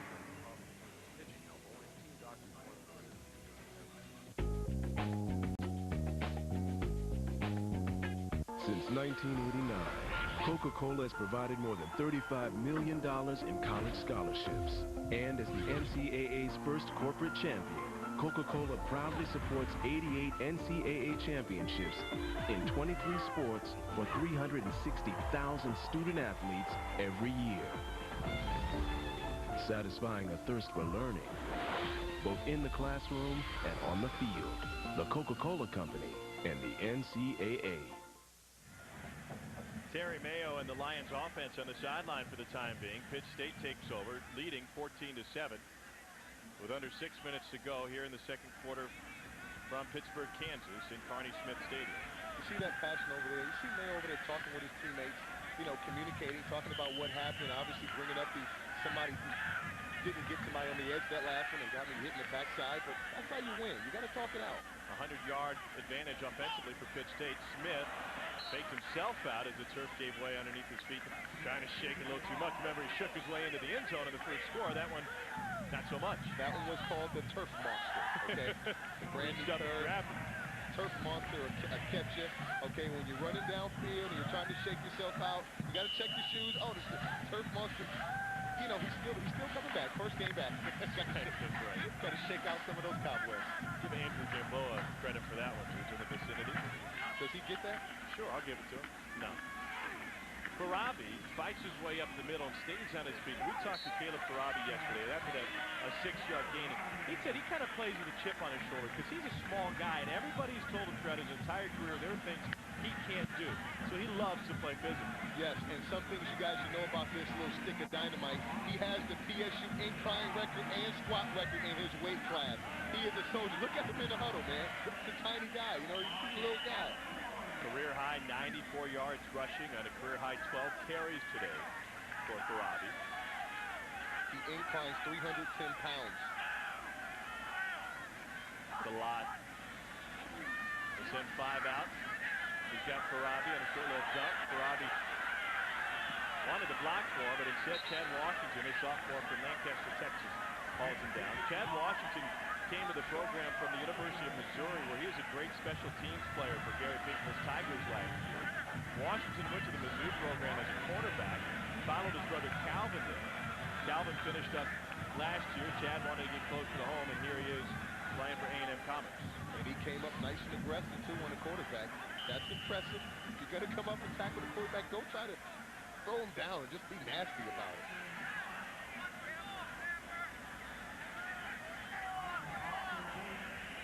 Michael Palmer set to return on this 4th and 1 play for Pittsburgh State.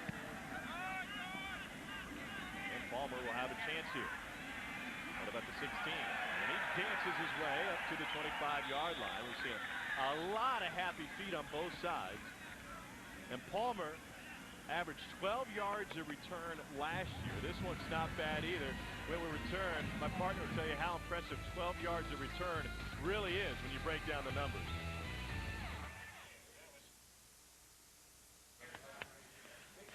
Homer eats Whopper, takes 75. Action! Ow! Ow! Double meat, double cheese, double bacon, double... Mr. Bush, room 619. Mr. Manning, 1818. This is Reggie Bush. Can you send up 10 lobsters, please? Peyton Manning, can you send me a 30-foot-long catfish po' boy, please? Can I get someone up here with enough chili to fill up my bathtub? Peyton Manning, number 18. It's Colts versus Saints on NFL opening kickoff presented by Sprint. Thursday, September 6th with John Mellencamp, Faith Hill, and Kelly Clarkson live. The NFL opening kickoff presented by Sprint. Thursday, September 6th. Feeding bullets? Check. Powerful locomotive? Roger. Superior leaping ability? Affirmative. Power that would make even a superhero blush? Absolutely. Check out these Women of Steel all season long. NCAA Women's Volleyball, only on CSTV. Watch the AVCA Volleyball Showcase Championship tonight at 9:30. You got off that train back there, you did 2 things you've never done before. At least not at the same time. Shook my hand, and then you looked me square in the eye. Where'd that come from? Call 1-888-349-ARMY now for a free DVD and learn about the training, education, and other benefits that come from serving as a soldier in the U.S. Army. You'll also get a free boonie hat. Are you ready to answer the call?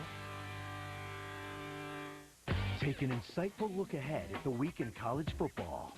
Watch Crystal Ball, Wednesday at 7, only on CSTV. You're watching CSTV. Perhaps more impressive than the dancing line of the numbers that Jermichael Palmer put up as a punt returner last year. My boy Roland Williams broke these down for you. How impressive 12 yards of return is. I said, I don't think people appreciate this, but 12.3 yards, only 2 players in the National Football League had a better yard per return average, Pac-Man Jones and David Hester. That's a special man right there. Please appreciate that wonderful statistic. And Devin Hester, of course, getting the Bears to the Super Bowl with those returns, played alongside another D2 player, Danielle Manning from Abilene Christian, who was a rookie last year for Chicago. And anytime you can move the chains on special teams, you're doing something well. And then Palmer is in on the tail end of that play, trying to throw a block for Eddie Moss. To add even more to that part with the return, only the Tennessee Titans had a better average on punt return. You know, that's special. You know, Division II football, who would have thought that? Big numbers. There's great things happening. A little guy, Jermichael Palmer, 5'8", 179. Terry Mayo said, this guy's just a country boy. He's got no fear. Doesn't know any better than to have any fear. He just gets out there and gets it done. Moss gets corralled and dropped right at the line of scrimmage. And coming up from the bottom of that pile is Rashad Pittman. Well, I was impressed with that for a couple reasons. First off, he engaged the lineman, he drove him back, and he disengaged and got right in the gap. All the guys, when you look at all the red, look at the red. They're all engaging, they're disengaging, and they're getting the Northern right there, ready to make another play. That's what you want to see out of a defense. Big day for Rashad Pittman, the junior out of Tulsa, Oklahoma. Started every game at defensive tackle last year for Pitt State. Here's another third down for the Lions. Mayo gets a big block up front, steps up and lobs it down the field. First down Lions. Jermichael Palmer springs free. He's headed towards the end zone. Touchdown, Commerce. Special players make special plays in special games. That was 2 individual efforts to make a tremendous play for a team in a hostile environment. Number 17 goes for 71 yards. No fear for this country kid, huh? Hey, Mayo had to improvise. He got the ball downfield. That's a tough throw on the move. He's pitching and catching. Look at him. That's the punt returner in him, okay? That's the punt returner in him, getting loose, getting downfield, showing the breakaway speed. Very impressed. Brian McMurtry got shook on that would-be tackle. Another touchdown pass for Terry Mayo. And the extra point is good off the foot of Alex Peterson. That offensive line never gave up, but certainly Jermichael Palmer made his own way free. Absolutely. He's coming off the ball. That's a great shake out of the break. He's looking, he's working, he's scrambling, he keeps working. He's working the drill just like you see in training camp. He kept fighting, and look, he gets pay dirt. But then this is the part where you got to make a tackle. You got to make a tackle when after a guy beats you. If you don't make it, you get burnt. And Roland, what's a key as a wide receiver once that quarterback starts scrambling? Well, if you're deep, okay, you got to come back to the ball. And if you're running one of those short intermediate routes, you got to break deep. And that's exactly what he did. He got to pay dirt. I know he's going to enjoy watching that on film because this is where all the little things are paying off for him on national television. He scored a touchdown, 74 yards. But that extra part where he broke the tackle and, went and scored, that certainly helped. That's individual effort. That's just a tremendous athlete doing a great job in a big game. Only 3 plays and 74 yards and 1:29 off the clock. That was a quick strike for Texas A&M Commerce to tie this game. And Terry Mayo, certainly an impact player. We have seen it through nearly 2 quarters today. Well, and I think this home crowd might be a little surprised. They say, we're going to bring in Texas A&M Commerce for this game. Yep. Season opener, put it on TV. I think the Pitt State fans really expected to treat this almost as a homecoming game. You schedule that homecoming opponent for a reason. When you invite a team to come out to your hometown on national TV, you're expecting to have an opponent you can pound on a little bit. But unfortunately, Texas A&M Commerce didn't get that memo. They're here to show up and play in this game. Justin Dorr from the 22 and a full burst of steam takes it to the 40-yard line. Now, we should mention that schedule strength really plays a very important role when you decide who gets into Division II playoffs. And that schedule strength cost Pittsburgh State from making it into the postseason last year in terms of the playoffs. They feel, even though they probably feel this is a winnable game, they feel that the Texas A&M Commerce is going to be a strong enough opponent to not do them any harm once it comes to breaking it down in postseason. Yeah, we asked Coach Brookfield, how much does he think about playing these opponents? And he's going to run the score up, and what is his focus? And he really has an appreciation for what this team can do and what this team means for his pursuit to go into the playoffs. So, I mean, but right now, Texas A&M-Commerce isn't sitting here to be a footnote. They're here to come to win a football game, and I'm impressed with them and their consistency, staying poised. The crowd is quiet, and if you're Coach Royals, you don't want that.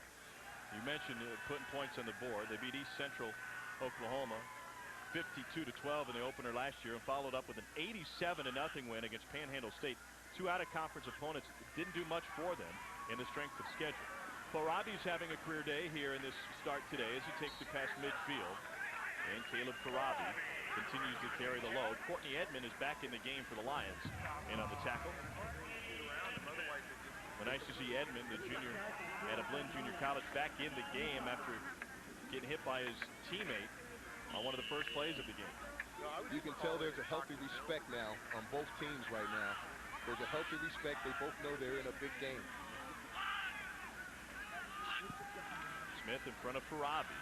Wants to put it in the air. Gets hit as he throws by Marcus Smith, and he uncorks it deep and incomplete. First miss today for Mark Smith. Well, Marcus Smith, he's a very interesting guy. He got the pressure in that one. This guy is a 500-plus pound bencher, and he just got in there and put a smack on Mark Smith. You know, he has to take those kind of hits to sort of get the cobwebs out. He hasn't been hit in a while. It's good to see him get up after a hit like that. And Marcus Smith was described by his head coach Scotty Conley as, quote, the strongest human being I've ever seen. And Scotty Conley's been around football his whole life. So you get Smith, Marcus Smith on one side, Garnett Smith on the other side, no relation. And we have not called Garnett Smith's name yet today. Putting pressure on, they go over the top to Farabi, who's delivered a hard hit from A.J. Johnson. Woo! A.J. Johnson is starting to feel itself. He's starting to really feel it. He's feeling good about himself. Coach Conley mentioned that he had a great training camp, has been working very hard, and he's showing that he has some sideline-to-sideline mobility. I like that. When you see a big man working like that, I mean, come on. He's 6'3", he's 270 pounds, working sideline to sideline. That's a tremendous play. Tremendous play for a big man. I like to see those big men move. And this guy can move a little bit, huh? He's shown me he can move, and this is against a darn good offensive line. Are you surprised we haven't seen anything from number 46, Garnett Smith, today? I'm surprised. I think with all this quick hurry-up offense, all this stuff sort of has him a little confused. It's not a normal drop-back kind of offense. I'm trying to find out when he's going to get his 2 sacks, man. I'm waiting to call his name. That's right. Offense, 5-yard penalty, still 4th down. Delay a game will move Pitt State back. They did it on purpose. Yeah, maybe this will give room for Jamichael Palmer. The chess of football. They did it on purpose.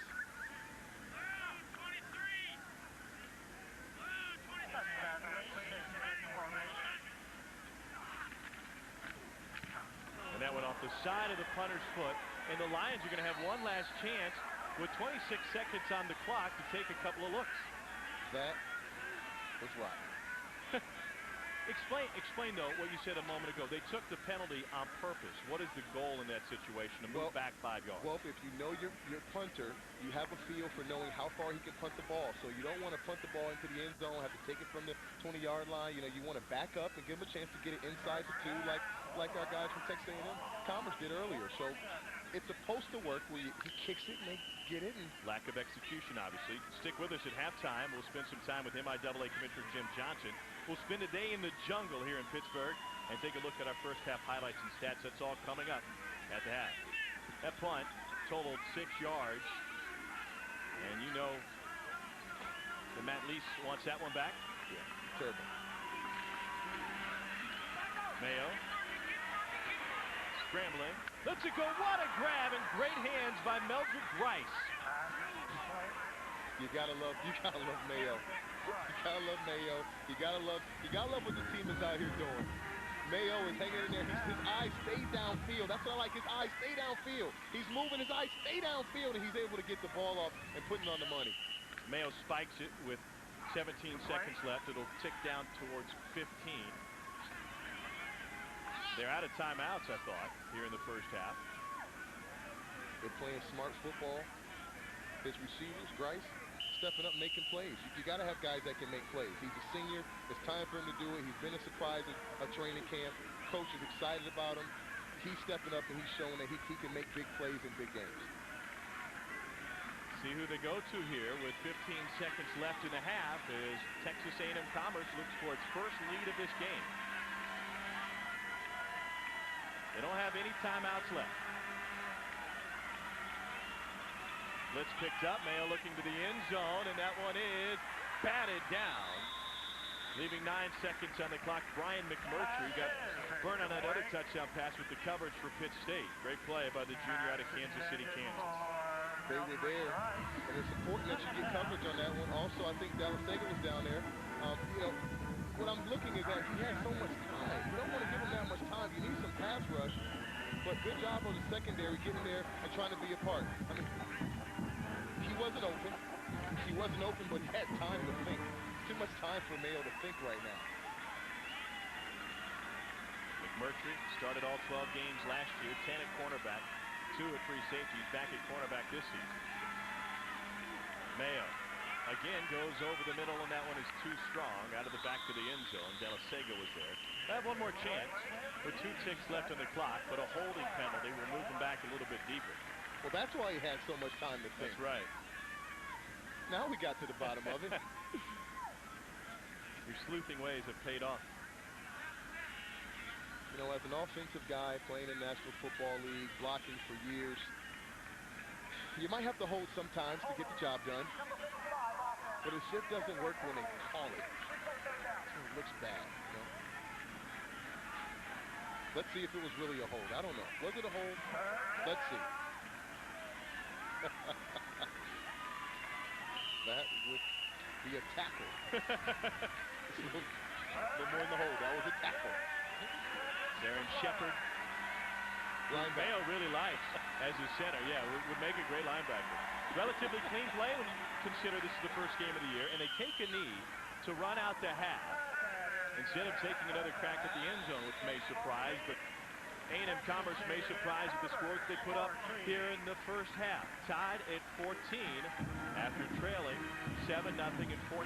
So a great close to the half for Texas A&M-Commerce. A great play that we've seen from Terry Mayo. Right now, if I look at this game, I got to say advantage Texas A&M-Commerce. They're playing in a hostile environment. They're coming down here, all the unknowns. They stepped up and answered the bell. They had a chance to actually go ahead here as we end out this first half, and that's just an impressive performance. Terry Mayo, as advertised, and then some. He's really having a brilliant game and doing an exceptional job at quarterback. Certainly got the performance from Mayo. Garnett Smith has not had a great opportunity yet. Now we're welcoming Scotty Conley, the head coach at Texas A&M-Commerce. Coach, thanks for being with us. Let's talk about Terry Mayo. Is he everything that you thought he would be here this afternoon? Well, right now he's given us the best chance to win, and that's what we hope to do. Got great presence on the field, and you can see his arm strength, his ability to move with his feet, and he can make a play when things break down. Coach, we're looking to see, is Garnett Smith, is he all right out there? We haven't had a chance to see him. Right. I think a lot of it has to do with the style of offense that we're seeing out of Penn State, and they're not getting us in position where we need a speed pass rusher. So I think that has a lot to do with what you're not seeing out of Garnett. It's what we're facing today. Okay, Coach, we'll let you go. Just one last question. You took a couple of cracks to the end zone there, then decided to take a knee on the last play. I did not want a negative play. I mean, I wanted to take shots when we had a chance, but with 2 seconds, I wanted to make sure we went in here tied 14 instead of having some negative play, something bad happen. Right. We took a couple of shots, and we'll go and start again the second half. Coach, thanks for your time. We appreciate it. Thank you, guys. Scotty Conley, the head coach at Texas A&M-Commerce. They decide not to take the shot into the end zone, but they play a solid first half, and we're tied at 14. From Pittsburgh, Kansas, as Pitt State gets surprised here in the first half. Can the Lions keep it up in the second, or will Chuck Broyle's squad answer? Halftime coverage coming up next.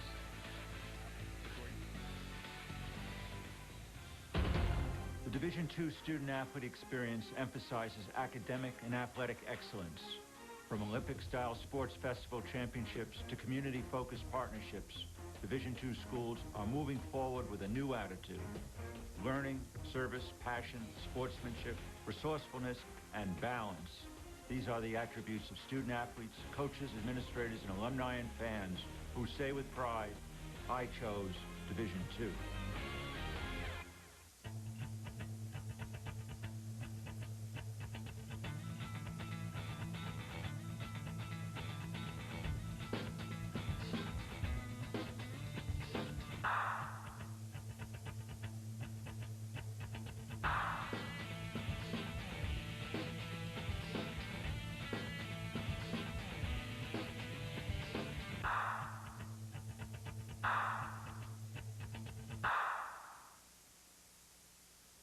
Nobody said this was going to be easy. Now see, if Geico.com had taken that approach, instead of telling everyone it's so easy a caveman can do it, I wouldn't be having an existential meltdown right now. Geico. 15 minutes could save you 15% or more on car insurance. Hey, let me show you the grid. Turn it on. All right, so please.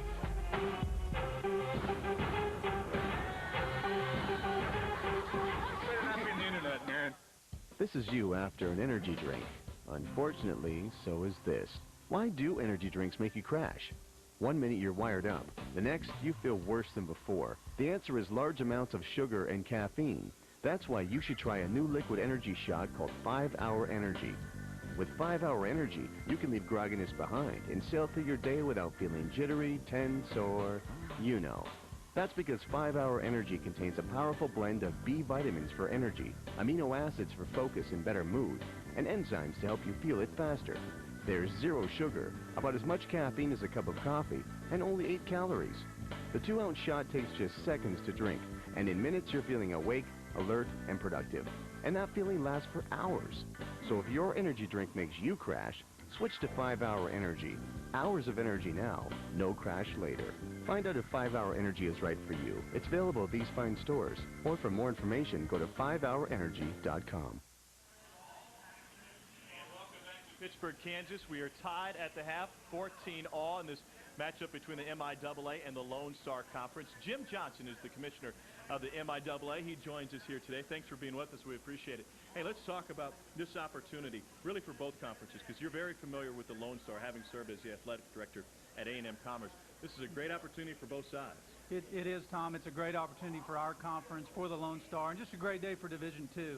The CSTV package that we kicked off last year was successful in the first year, and I can't think of a better place to kick off year 2 than right here in Pittsburgh, Kansas. I'm not sure there's a better environment in Division II. Well, the MIAA is very familiar with great environments. You got Mel Churchman, the job that they're doing up at Northwest Missouri State, 2 consecutive trips to the national championship game.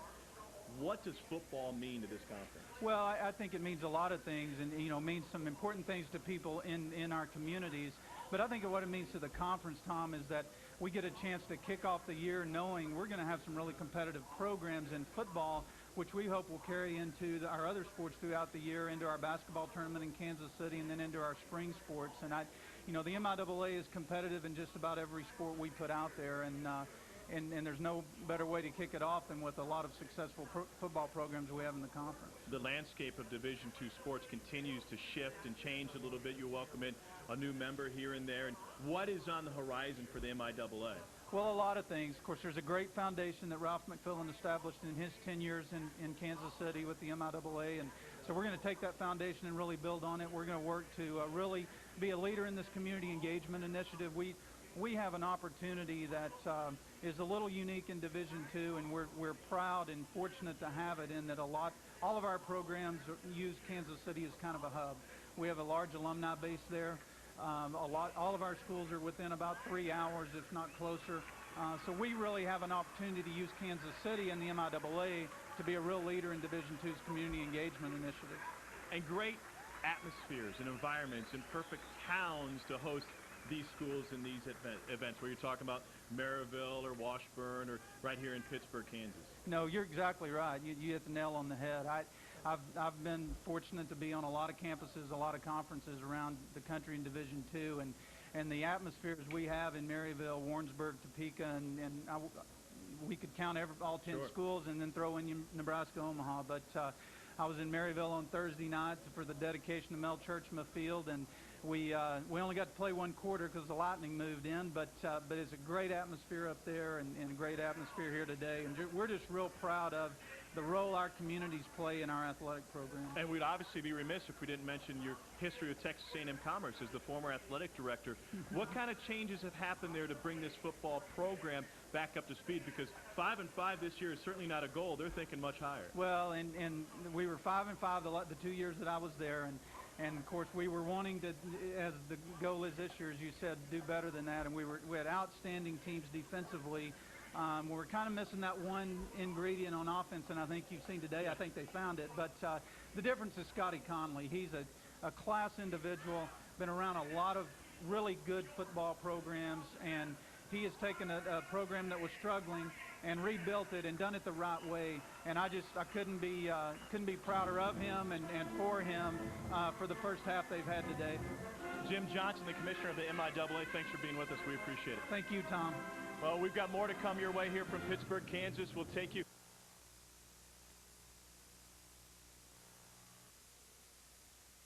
President's Council will present 3 other national telecasts during the season.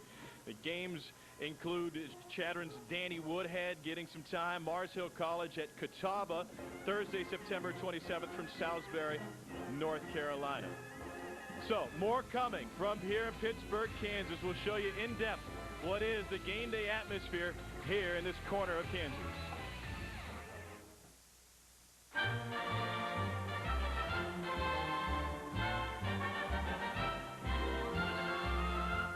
The Navy midshipmen have assembled their troops once again to defend their position in Football Nation. With an exciting ground attack and a hard-charging line, you don't want to be in the way when these gladiators of the gridiron come charging through. Don't miss the midshipmen sail to victory all season long on CSTV, the home of Navy football. Hi, I'm Scott Blum, founder of Buy.com, the internet superstore. Wow, it's been 10 years and 10 million customers later, and I couldn't be more proud to be sitting here on top of such a great company. To celebrate our anniversary, in addition to our amazing free shipping promotion, we're offering $10 off Google checkout orders on over 2 million products, including the latest computers, electronics, CDs, books, DVDs, and a whole lot more. So next time you buy, check us out. Buy.com. My name's Lisa, and in 9 years I'll be an alcoholic. Hi, Lisa. I'll start drinking in 8th grade, and I'll do some things I don't really want to do. So by the time my parents talk to me about it, alcohol won't be my only problem. Kids who drink before age 15 are 5 times more likely to have alcohol problems when they're adults. So start talking before they start drinking. My parents won't believe it could happen to me.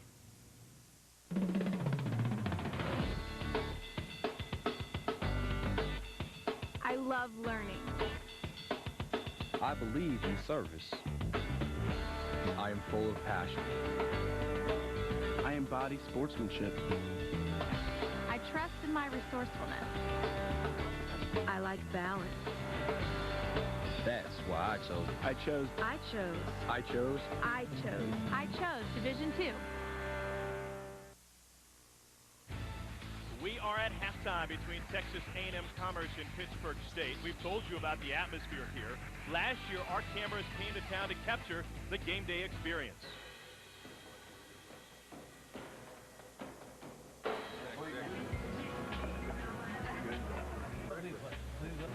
A lot of fans in here talk about the game. There's no way that they're going to beat us today. We're going to beat them, I'd say by 3 touchdowns. Pitt's got a good tradition of tailgating out in the parking lot. What is the peeled banana cheer? Okay. Form banana. Form banana. Peel banana. Peel banana. Go banana. Go banana. Go banana. Go banana.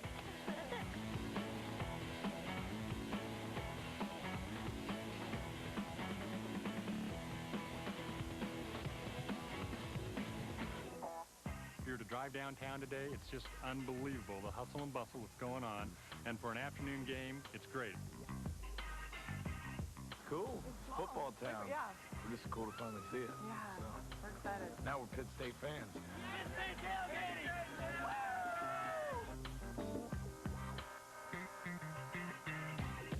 Some brats, hot dogs, hamburgers. They've been selling standing room only since last Tuesday. I can say go Gorillas a half a dozen times, and before long, I've got the crowd doing go Gorillas. Gorillas! That's a little gorilla. See, she got her shirt on. Pitt State! To go Pitt!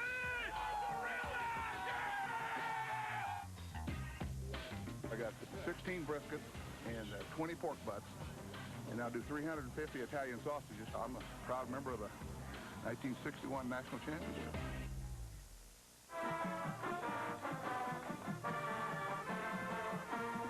One of the most impressive things about guerrilla football is the guerrilla walk from the field house to this facility. The sidewalk will get lined with all these people. I don't know what those kids feel like when they get to the end, but it's pretty exciting for the fans.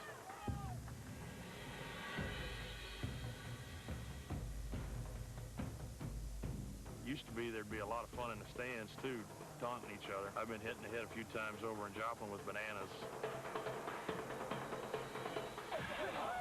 About 8,800 people come to football games. That's in a town of about 20,000 people.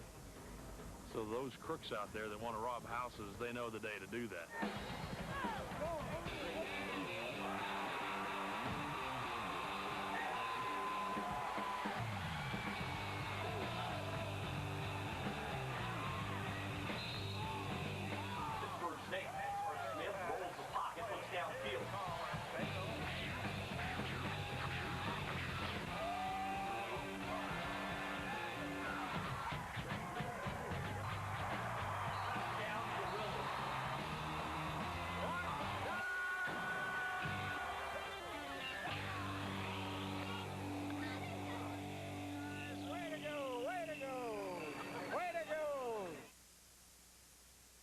I found my X factor. Give a little bit of yourself, cause there's nothing like giving back to change the world while you change yourself. Plus, we see them smile when they least expect us. Change lives, start with your role. We're all one race, one community. Our children are our future. The time is now. City year. Is this your year? Come fall in love with New Orleans all over again. There's no place like it. Music comes bubbling right up from the street. Come for the party! Come feel good. Everybody loves the French Quarter. Come for the The food. Come for it all. Come fall in love with New Orleans all over again. Call now or visit NewOrleansOnline.com to order your free guide and get great hotel rates starting at $79.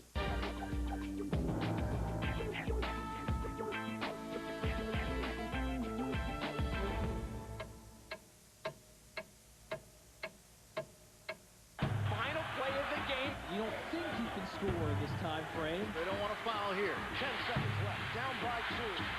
The drive. Can anybody get open for it? Shot there. She fires one up. Anthony Atkinson has tied it up. He'll roll right. Left it go. Good rebound. Gillespie at the buzzer. 4 seconds left. Melvin still away. Finds it. Down. Touchdown. Scores in the final seconds. BYU wins it. He's got time. Atkinson layup.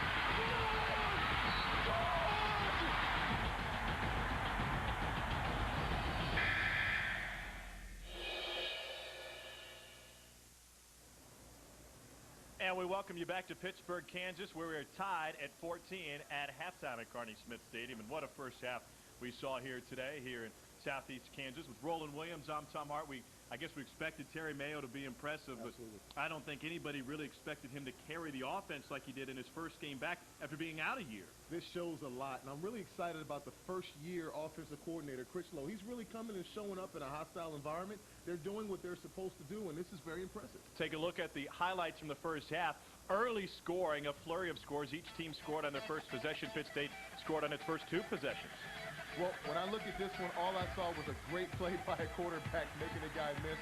But the formations they set up, the complicated things they did was great all first half long. Mark Smith dancing his way in this time. Then it was Meldrick Rice hauling in that fade pattern touchdown. And then Smith back to the air to the tight end. And the first career catch. It was back and forth. It was early fireworks. You know, the field goal got blocked. That's a special team mistake. You know, when I said it's just, but overall, just been a great game of special players making special plays. This time, Mayo was forced to scramble. Jermichael Palmer adjusted his route and was able to take it in from 71 yards. I think if Pitt State is going to have a backbreaker defensively, that might be it.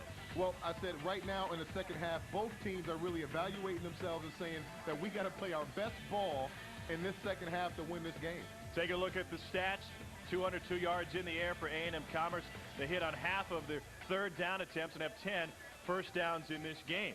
So a quality first half for both sides, and Chuck Broyles, the head coach at Pittsburgh State, is with us now as we talk about this first half. And, Coach, we've seen 2 quarterbacks so far get their work in, and Mark Smith, I think, has been fantastic.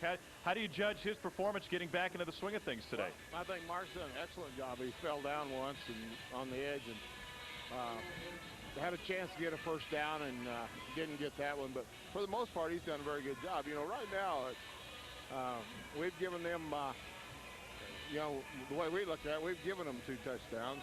And I'm sure they're in the other side. They're saying the same thing about us. But we were able to move the ball early, but we've had too many 3-and-outs. I think we've had 3. And their quarterback, you know, he's got a little mobility, and if we don't put some pressure on him and contain him, that puts too much pressure on your second half. We've gotten beat twice. So it's an interesting game right now. 14-14. Seems like both teams are holding up well under the weather, and hopefully we'll get back to second half. It's their choice, and so defense needs to play really well this first series for us. Absolutely. Coach, let's talk about Caleb Farabi. He's obviously having a great performance out here. Are you going to keep running him inside the tackles? We know he's a smaller guy. Are you going to keep pounding him inside? Or well, we don't necessarily want to, you know, but they gave us some they got some good rush-ins, and they were running up the field, and so we were able to hit them a couple times on some good gainers, and we ran power, and then we ran one time too many on third down, and you know, they had a blitz on and hit him pretty good. But he's not a power runner inside, but he's good enough to make a miss. So we'll just have to see how that goes. We won't change much offensively. We just made a couple subtle moves, hopefully, and that'll free up with things. And then we made a big error in the kicking game down there when we let them block a field goal. So hopefully we can get some things straightened out and do a better job second half. Coach, thanks for your time. Best of luck the rest of the way. Thank you, guys. This one all tied up as Texas A&M-Commerce comes into Pittsburgh, Kansas, and answers every charge that the Gorillas have put on the board. We're locked at 14. Second half action from Pittsburgh, Kansas is next. I love learning. I believe in service. I am full of passion. I embody sportsmanship. I trust in my resourcefulness. I like balance. That's why I chose. I chose Division II.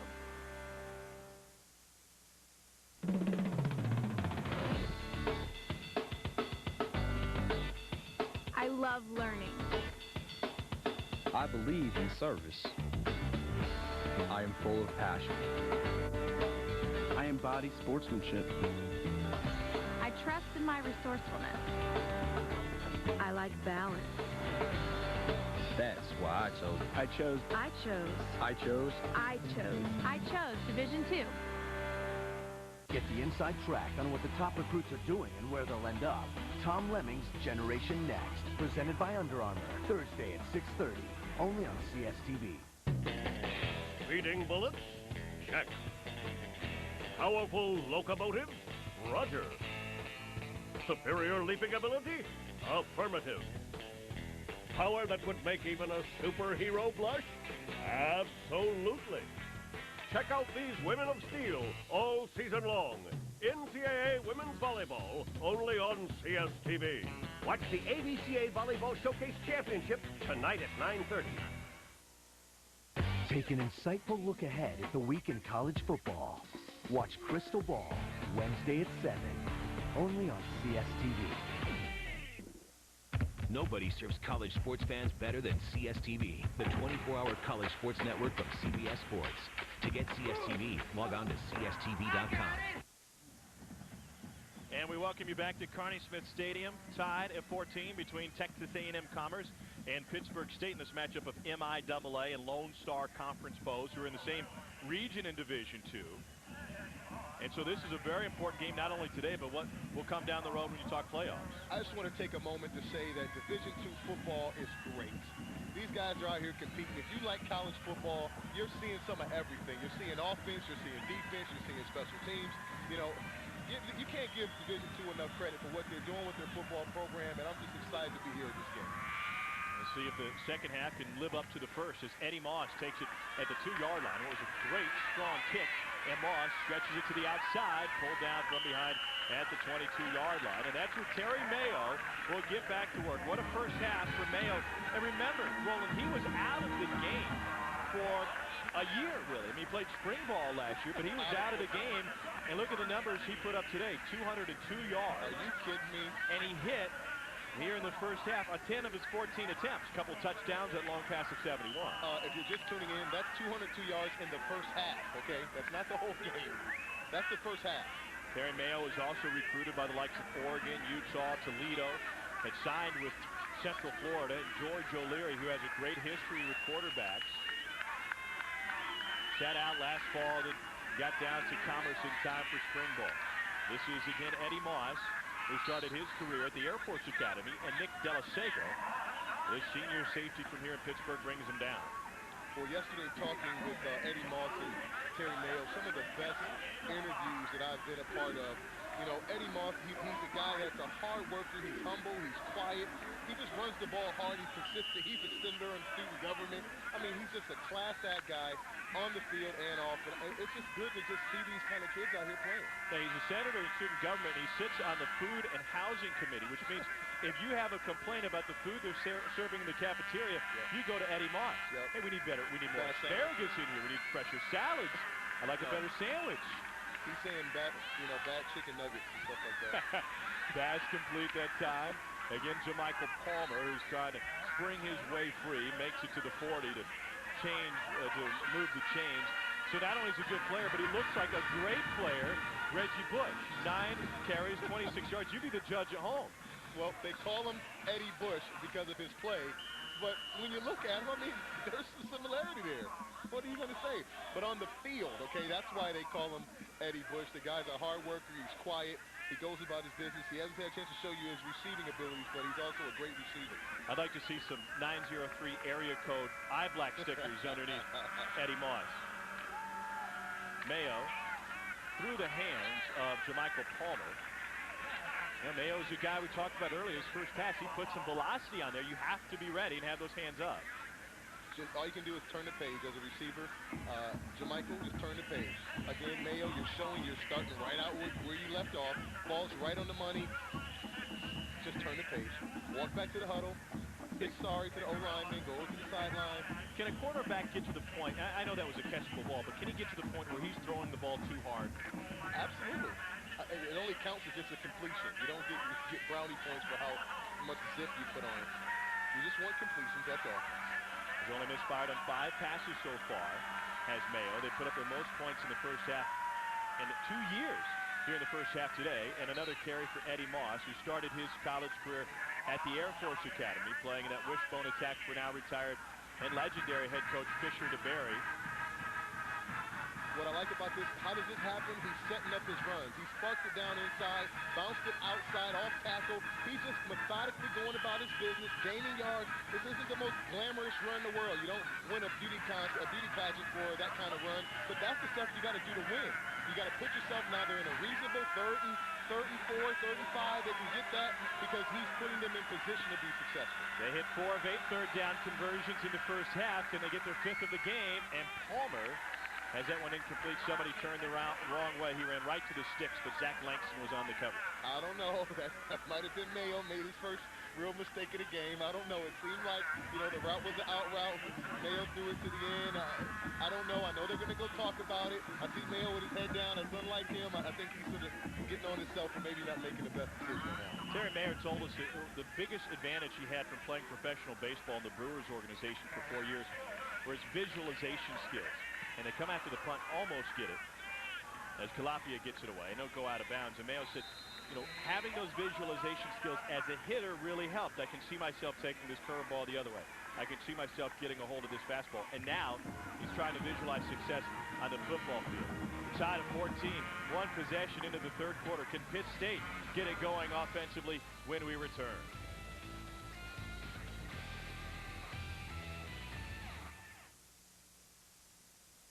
Stand up and get down to the new sound of Football Nation.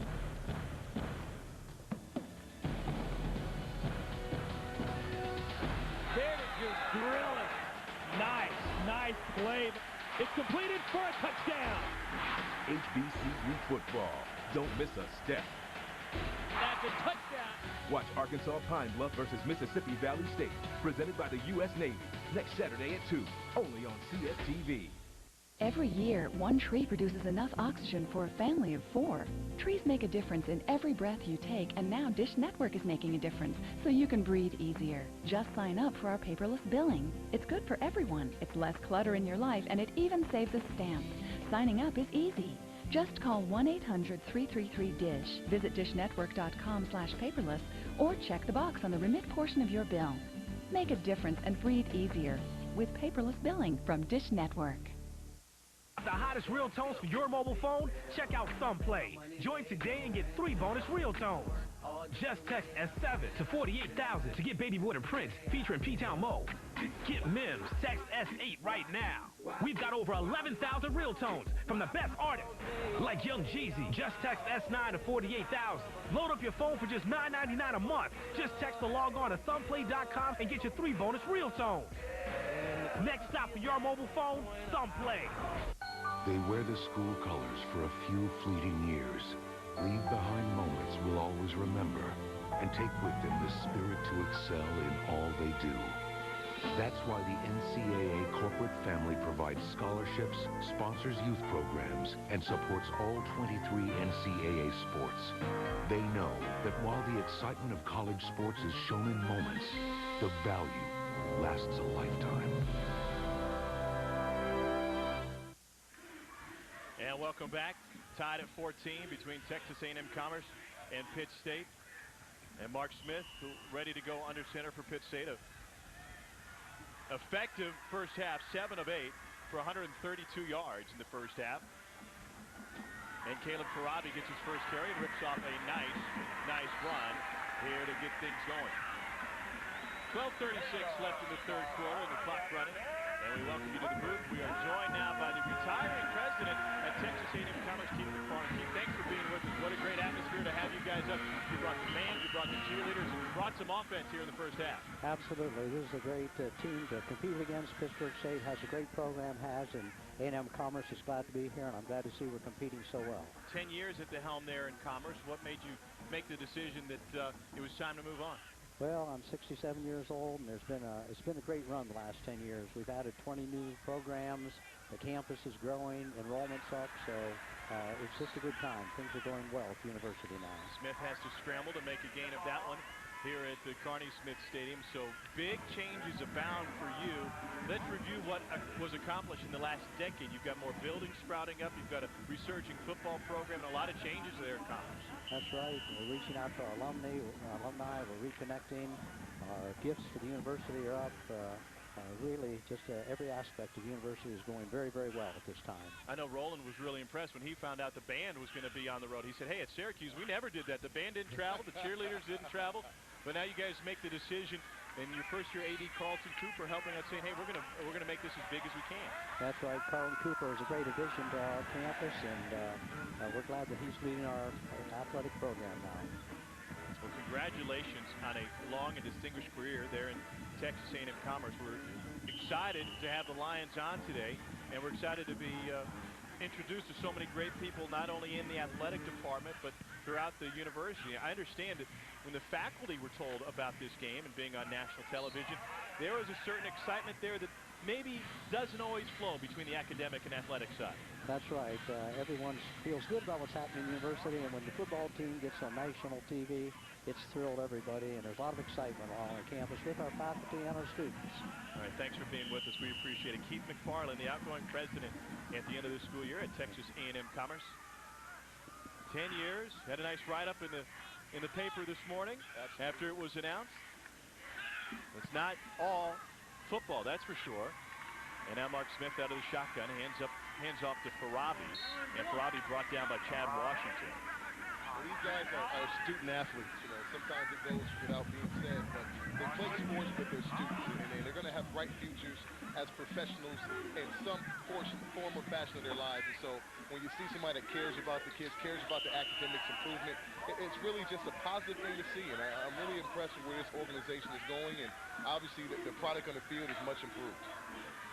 Well, and you talk about a smart backfield. That's what you have on the Pitt State side. You talk about student athletes, Caleb Farabi and Tyler Cullums, both as smart as you get. You call them the Barber Boys because of their cut blocking, but they're also both honor roll students. As that time, Farabi continues his career day, takes it inside the 40. Absolutely, especially Mr. Collins, number 26, okay? He's a senior, he's a fullback. The guy has a 4.0 GPA while pursuing a master's degree in physics, okay? This guy is smart, and he cuts down folks. And Farabi, you see him there lowering the boom on him, but this guy is also super intelligent, okay? These guys are smart and tough. Tyler Cullums carries a perfect 4.0 GPA as he pursues his master's in physics. His wife and daughter in the stadium tonight watching, and he was honest. He said, you know, I love football, but I get my fill of it during the week. At the end of the week, I'm not watching the NFL. I'm not worried about highlights. I'm cracking the books as I'm getting ready to teach a lab the next day. Absolutely, as it should be. Student athlete, not athlete student. And I'm impressed with these guys. This is good football. We're seeing great football, but there's great men and hard workers. And I call him the Barbers because he said he's a specialist at chop blocking. He's not going to take a guy on and get an ISO block like the everyday fullback you hear about. He said he's going to chop you down and go do whatever he has to do to help his team be successful. And at 5'11", 196, he's not your typical big boy fullback, that's for sure, out of Bartlesville, Oklahoma, a redshirt senior. And now they go two tight, and we're going to jump on the right side. Travis Greer has moved over. We mentioned it, but we really haven't talked about the fact that Pitt State goes strong guard, strong tackle, quick guard, quick tackle. What's that all about? Well, what it's supposed to be is that the stronger, slower guy is supposed to be the strong, and then the quick guy is supposed to be the guy who has the more quickness to pull and get around. But when I look at this offensive line and talk about it with Tim Beck and Bill Kroenke, you know, these guys are all big, strong, and quick. So really, I don't know, it doesn't really work right now for me. They're all like the same size. They're all great. Now, Drew Brown is in the game now for Pitt State. He had been bothered by some knee injuries, had it scoped, and did not get the chance to start today, which is obviously important to him. They swing it out this time to Nate Thomas. So Mark Smith continues to throw the ball well. Brown at that center position was an honorable mention All-American last year. He's been sharing time with Ryan McInerney at that center spot. So you have an All-American at center, and he's practically interchangeable with the guy behind him. That just shows the fact that they're a team, you know. Obviously, Drew has been doing great things, but he's been a little banged up, been a little nicked up. You know, you got to give everybody a chance to play. You know, what's going to help the team? And he's been very humble and a team guy about it, and that's what makes this team so great. That's what makes college football so great. Empty backfield, and now Farabi steps back to join Smith. We have seen everything. Look at that, blocked by Farabi, who picked up the blitzing defensive lineman, and the ball is thrown out of bounds. Hey. Holy smokes, Ricky Hope was coming strong. Check you out, noticing the blocks, man. I like it. It's contagious. I like it, man. You're getting to be a good color guy, man. Watch Farabi at 173 pounds. Oh, man. Oh, man. He dropped the bomb on him. He dropped the bomb on Big Mr. Hope. That's about 150-pound disparity right there on that crackback. Farabi had an ice bath last night after he met with our TV crew. He'll need another one, I'm sure, after this one today. Mr. Hope, don't let a guy 170 pounds knock you on your tush, please. I know people are watching. He'll hear about it. Oh, yeah. He's gonna get that when he gets back to campus. Here's Lease trying to get that average back up after that shank at the close of the first half. Was only a 6-yard punt. This one into the end zone. And will pull it out to the 20 for Texas A&M Commerce. And another chance for their quarterback, Terry Mayo, who has been more than impressive today. Can he keep those numbers piling up against the Gorillas?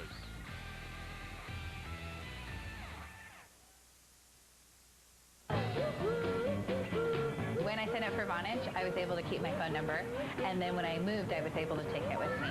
Vonage was so simple to set up. I did it on my own, and I was very proud of that.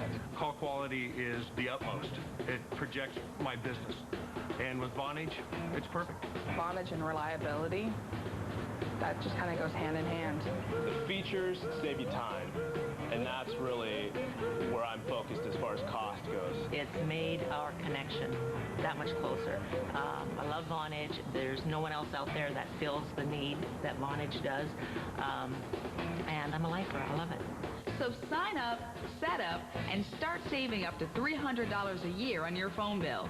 It's just $24.99 a month for unlimited local and long distance. Call now and get 1 month free, including free calls to the U.S., Canada, Puerto Rico, and Europe. Vonage, a better way to phone for less. Mr. Bush, room 619. Mr. Manning, 1818. This is Reggie Bush. Can you send up 10 lobsters, please?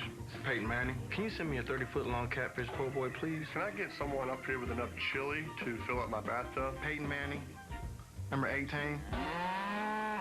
It's Colts versus Saints on NFL opening kickoff presented by Sprint. Thursday, September 6th with John Mellencamp, Faith Hill, and Kelly Clarkson live. Sponsored in part by GMC, Diet Pepsi, Coors Light, and EA Sports. Dedication. Commitment. Passion.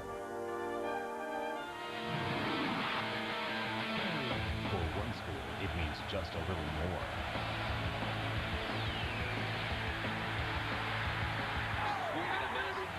Look at that execution!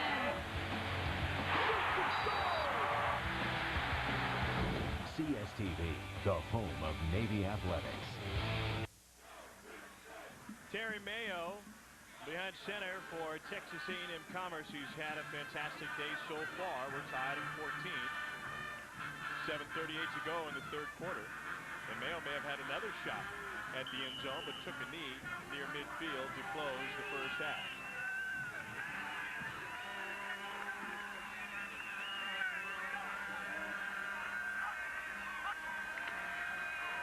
On the ground, it's Eddie Moss.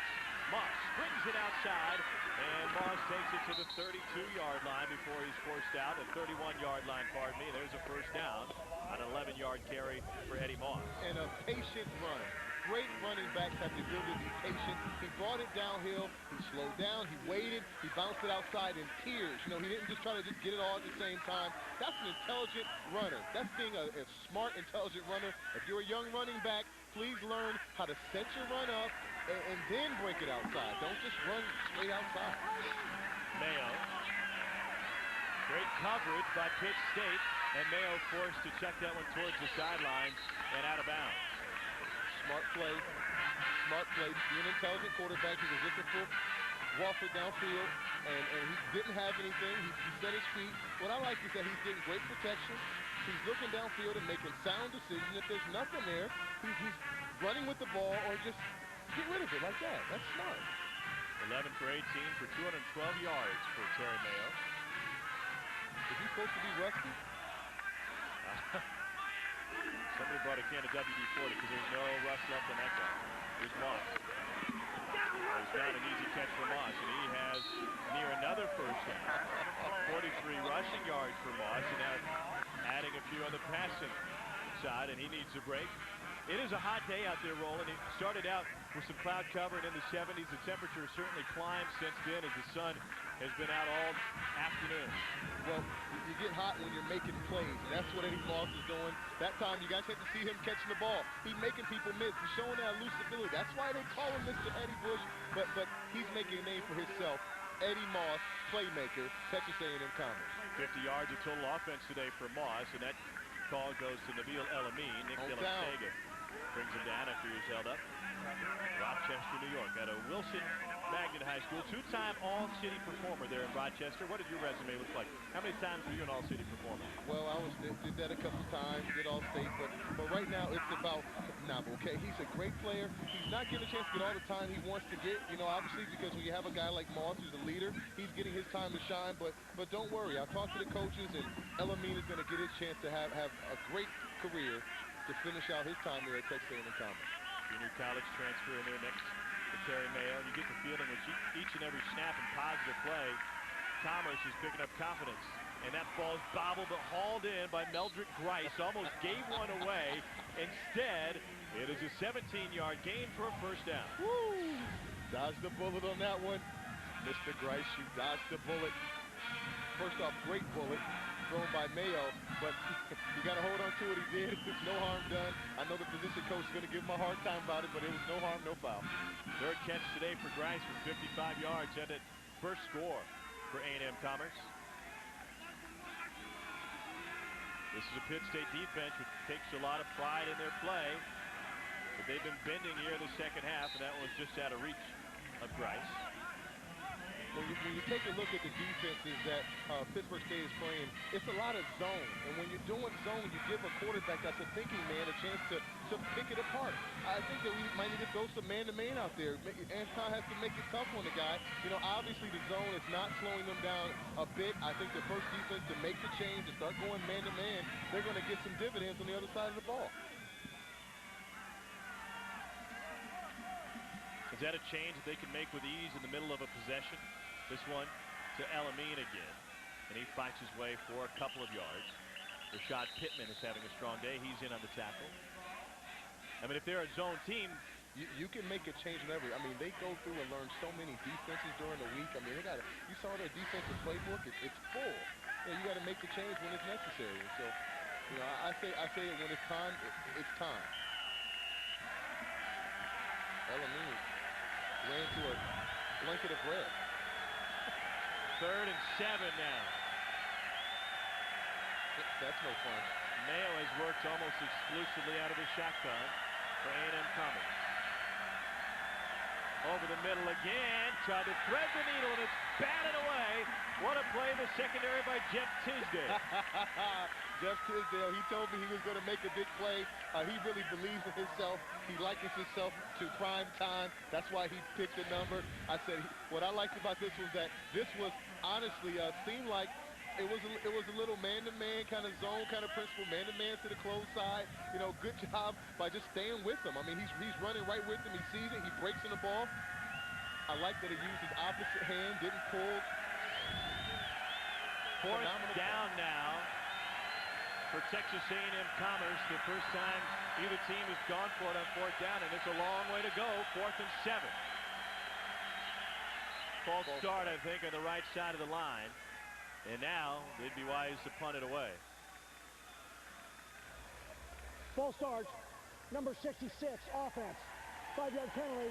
Remains 4th down. Are you surprised? Tie game, 5 minutes left in the 3rd quarter, and you're going for it on 4th and 7. They would have given up a chunk of yardage. I don't know. I said that's a gutsy call. Obviously when you're playing away, sometimes you make those kind of decisions. It was in a range where you could still punt the ball and got some pretty good field position. So, I don't know. Sometimes you got to make those calls when you're feeling it. Murat Tilapia, the punter for A&M Commerce. And that one is not nice. Well, maybe that's something that coach knew that we didn't know. Yeah, taken into consideration if you're going to go for it on 4th and 7. Now they'll give the ball back to Pittsburgh State, tied at 14 with 5 minutes to go in the 3rd.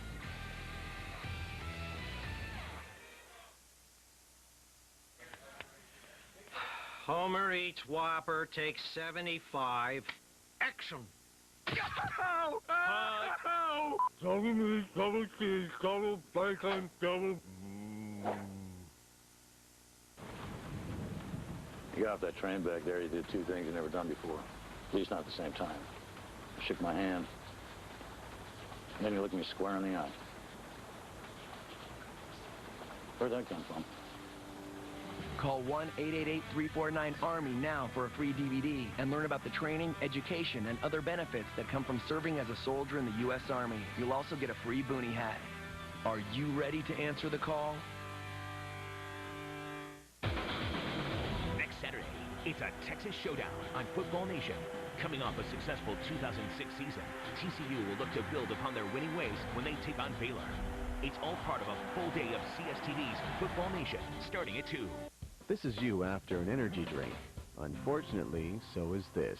Why do energy drinks make you crash? 1 minute you're wired up. The next, you feel worse than before. The answer is large amounts of sugar and caffeine. That's why you should try a new liquid energy shot called 5-Hour Energy. With 5-Hour Energy, you can leave grogginess behind and sail through your day without feeling jittery, tense, or you know. That's because 5-Hour Energy contains a powerful blend of B vitamins for energy, amino acids for focus and better mood, and enzymes to help you feel it faster. There's 0 sugar, about as much caffeine as a cup of coffee, and only 8 calories. The 2-ounce shot takes just seconds to drink, and in minutes you're feeling awake, alert, and productive. And that feeling lasts for hours. So if your energy drink makes you crash, switch to 5-Hour Energy. Hours of energy now, no crash later. Find out if 5-Hour Energy is right for you. It's available at these fine stores. Or for more information, go to 5hourenergy.com. They painted the town red yesterday, and with Caleb Farabi doing everything else, you think maybe he had a bucket of red paint in his hand too, because he has done it all today for Pitt State.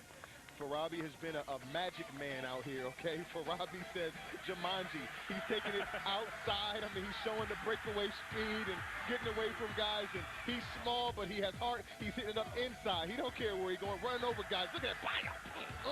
Running, keeping the legs moving. He's showing you that he's here to play. Then you get him out in space. Farabi, Jumanji, oh, nothing. He gets out in space to give you the tough yards. And like I said, he's not afraid to go inside and make plays. He's a gorilla. He's going 8, and he shows you that when we're knocking down a man about 120 pounds heavier than he is. That is a grown man. 130 yards for Caleb Farabi. Wow. He hasn't made anybody forget about Jermaine Race just yet. Race turned in 162 yards a game. Maybe you. Scored an NCAA record 109 touchdowns in his career as a gorilla.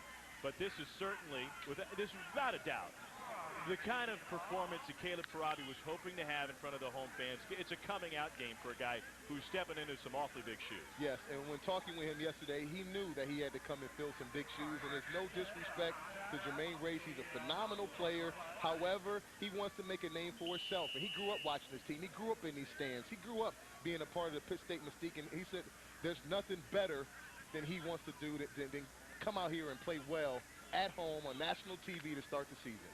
These Pitt State linemen and the skill guys we talked to yesterday said, you know, Jermaine was so good, sometimes maybe we leaned on him a little too much. He had 310 carries over the course of the year, and now they're trying to go for the reverse, and Farabi wisely kept it instead of giving the ball away, trying to get it to Nelson. Well, Jermaine Race has moved on. He's now trying to make the NFL, and he made a big impression last week against the St. Louis Rams. Well, you don't like to see it of my boys, the Rams, but boy, that was nice. He hit it up inside. He's been impressive because he's a hard worker, consistent guy. He's going to make the team on special teams. You know, LT is not really giving up his spot no time soon. So, Jermaine, good luck on being a backup and special team guy, but there's 31 other teams that might like him. I like those white helmets, by the way. You like them? Those are sharp. I think they're a little ugly. we can disagree. That's fair. 3rd and long for Pitt State, looking at 15. And Smith goes over the middle and intercepted.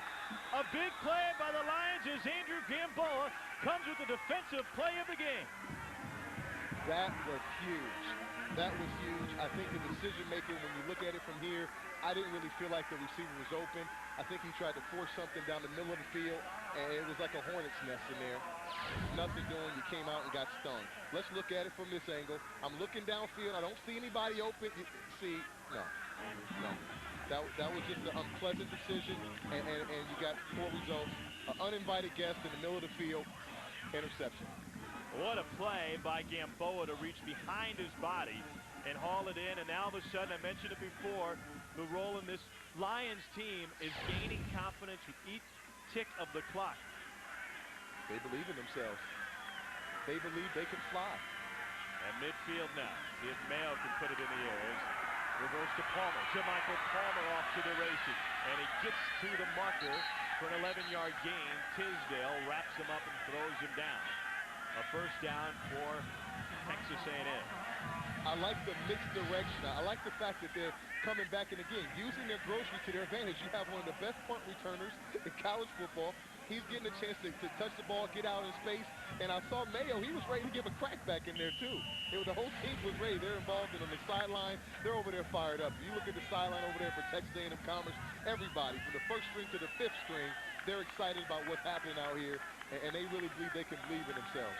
Jamie Critchlow's first year as the offensive coordinator, pulling out the stops here in the third quarter. This could be a program-defining win for Texas A&M-Commerce. But first, they need their first lead of the day, so Mayo goes up top towards the end zone. What a play by Tisdale. Tisdale again left his feet and went with the left hand and swatted away.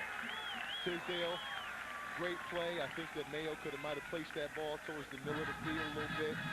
But when we see it, when we see the route, let's see if he was beat. It was inside. You got to put that ball to the inside. Inside, not lob it. You got to get it tight down inside. That one came up and over and away. That's not the best ball for that route, but hats off to Tisdale for being around. Jeff Tisdale put on 15 pounds in the summer. He impressed his teammates when he came back absolutely ripped, and he doesn't look like he gave up a second of speed. Oh, the guy is big. He has NFL size. Moss seemingly swallowed up, turns that into a 3-yard gain, which is surprising from our vantage point. I don't know how he did it. Eddie Moss's brother, Mark, a defensive back at Fort Hays State, they went head-to-head for the first time last year in the meeting between Texas A&M-Commerce and Fort Hays State over in Hays, Kansas.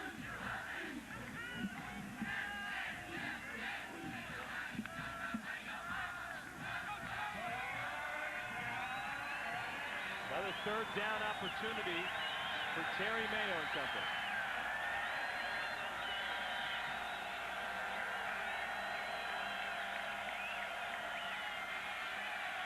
Great block inside. Mayo will stay on his feet. It'll bring up a fourth and short. Fourth, maybe 3. We'll wait and see. Devion McKinney, a senior from Sherman, Texas, depleted a guy as Mayo made the turn. Well, this lets you know that everybody's in the game. If you look in the middle of the field, right there, you see a lineman giving it up for his QB. Hey, the offensive line believes in Mayo. They're willing to sacrifice for Mayo. Watch it in the corner of your screen over there. Hope you saw that violent activity. Does that qualify as an ear hole? That would qualify as an ear hole, maybe like a whole side of your head hole. It hurts. It hurts when you don't see it. Texas A&M-Commerce jumps off sides, and the last time they tried to go for it on 4th and 7. This is a more manageable but still tough 4th and 4. Mayo looks down the sideline, adjusts to the middle, and it's batted away right at the line of scrimmage. Austin Cartwright, junior from just down the road in Joplin, Missouri, batted it away. I don't quite understand the decision-making right now with Critchlow, and obviously I know coach is involved with making this decision, but they're going for it on 4th down. I don't understand. No, we did see a 7-yard punt a moment ago. Well, good point. You got to assume that was a fluke. They had a good punt earlier. They did have a good one earlier, down inside the 5. I think maybe, though, you're looking at a 13-yard difference if they put it through the end zone and get a touchdown. Absolutely. I said you see them right now, the frustration. When you're a competitor, you want to be successful. You compete. And Mayo, he's pointing at himself, taking responsibility. That's what you want out of your quarterback. Smith brings it down the line. Close pitch to Farabi, and Farabi has nowhere to go. Courtney Edmond is coming strong here in the second half. That was a good job of spreading out the attack of Pittsburgh. They've strung everybody out. When you see this one and you see them going that way, you know if you're a defensive player, get running to the sideline, man, and stay in your position. Great job just keeping them, maintaining, fighting, keep them inside. Way to step up.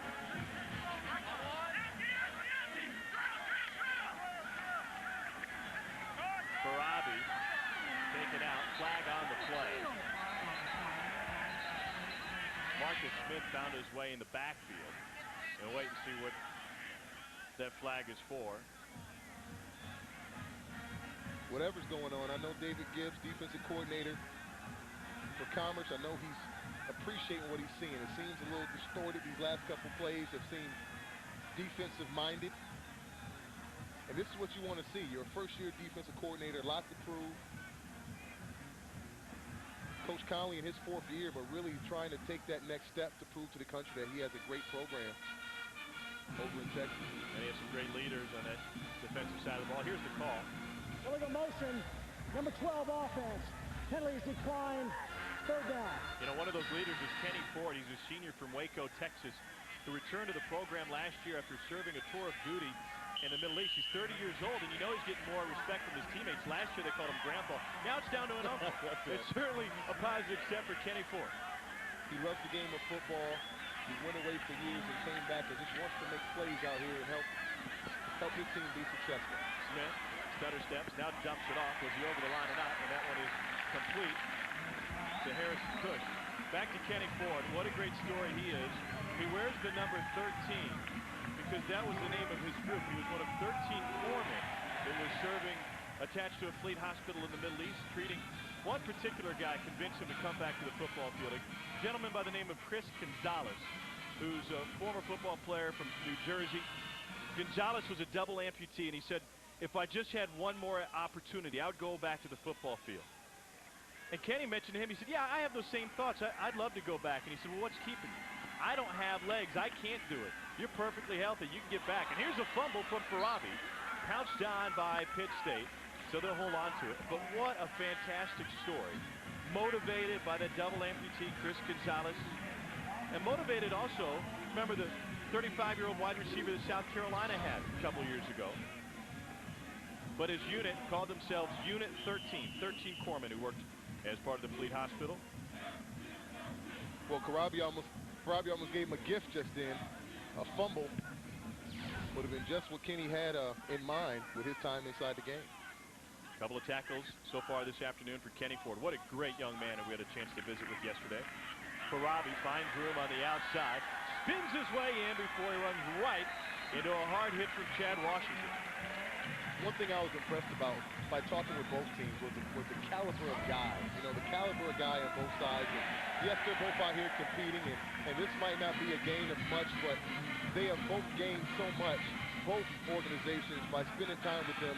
It's just a great group of guys. I mean, they're just people that have families and care and are smart and intelligent and really love the game of football.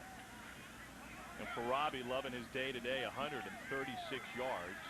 Previous high last year was 81, playing behind Race, getting time and mop-up duty for the most part. That last carry moved the chains. Here we go, first down again. Smith keeps it. He finds the seam.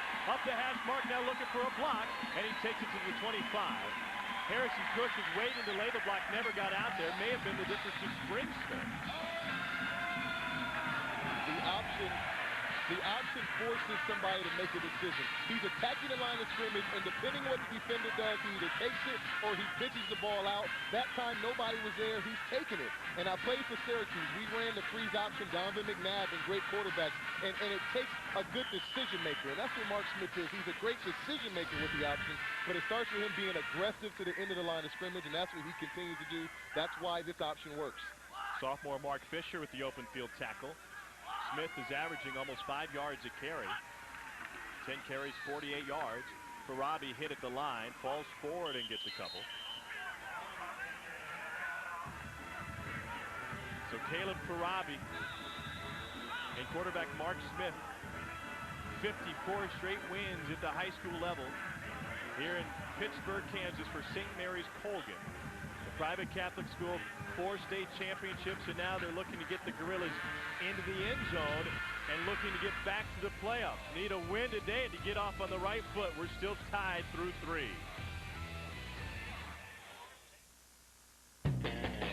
Feeding bullets? Check. Powerful locomotive? Roger. Superior leaping ability? Affirmative. Power that would make even a superhero blush? Absolutely. Check out these Women of Steel all season long. NCAA Women's Volleyball, only on CSTV. Watch the ABCA Volleyball Showcase Championship tonight at 9:30. It was not. It was like...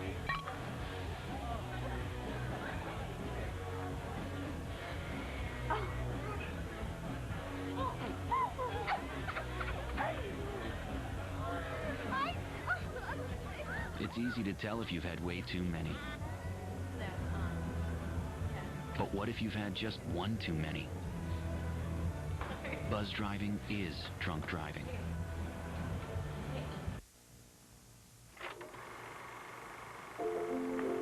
In the old days, shopping for car insurance meant going to company after company, filling out form after form, and getting quotes one at a time. Today, you go to one place, Progressive.com. You get the Progressive Direct rate plus those other companies' rates in about 8 minutes. It's that simple. Start at Progressive.com and get all the information you need to make the best decision in about 8 minutes. Go to Progressive.com today. We just got a new car. Good time to look at new car insurance, and we went with Progressive, saving like $400 a year. But what really impressed me was they actually gave me the rates of the other big companies. Was not expecting that. I mean, that kind of honesty is... Oh, did you have anything to do with this?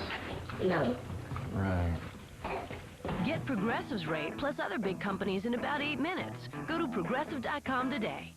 Since 1989, Coca-Cola has provided more than $35 million in college scholarships. And as the NCAA's first corporate champion, Coca-Cola proudly supports 88 NCAA championships in 23 sports for 360,000 student athletes every year.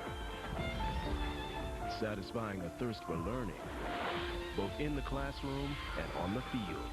The Coca-Cola Company and the NCAA. Tied at 14 as we start the fourth quarter between Texas A&M Commerce and Pitt State alongside Roland Williams. I'm Tom Hart. Happy to have you with us today. And offensively for Pitt State, only 14 points on the board. Since 2000, they are 5-12 when they score fewer than 24 points. And Roland, this is a team last year which put up 45 points a game. So they're not accustomed to being in this situation. Well, when you look at it, you know, they've had so much success on offense, but I guess they haven't all paid dividends in scoring points. And so I know they're definitely looking to get this ball into the end zone and rack up some points. Second down carry as we start the fourth quarter. 3 yards for Caleb Farabi.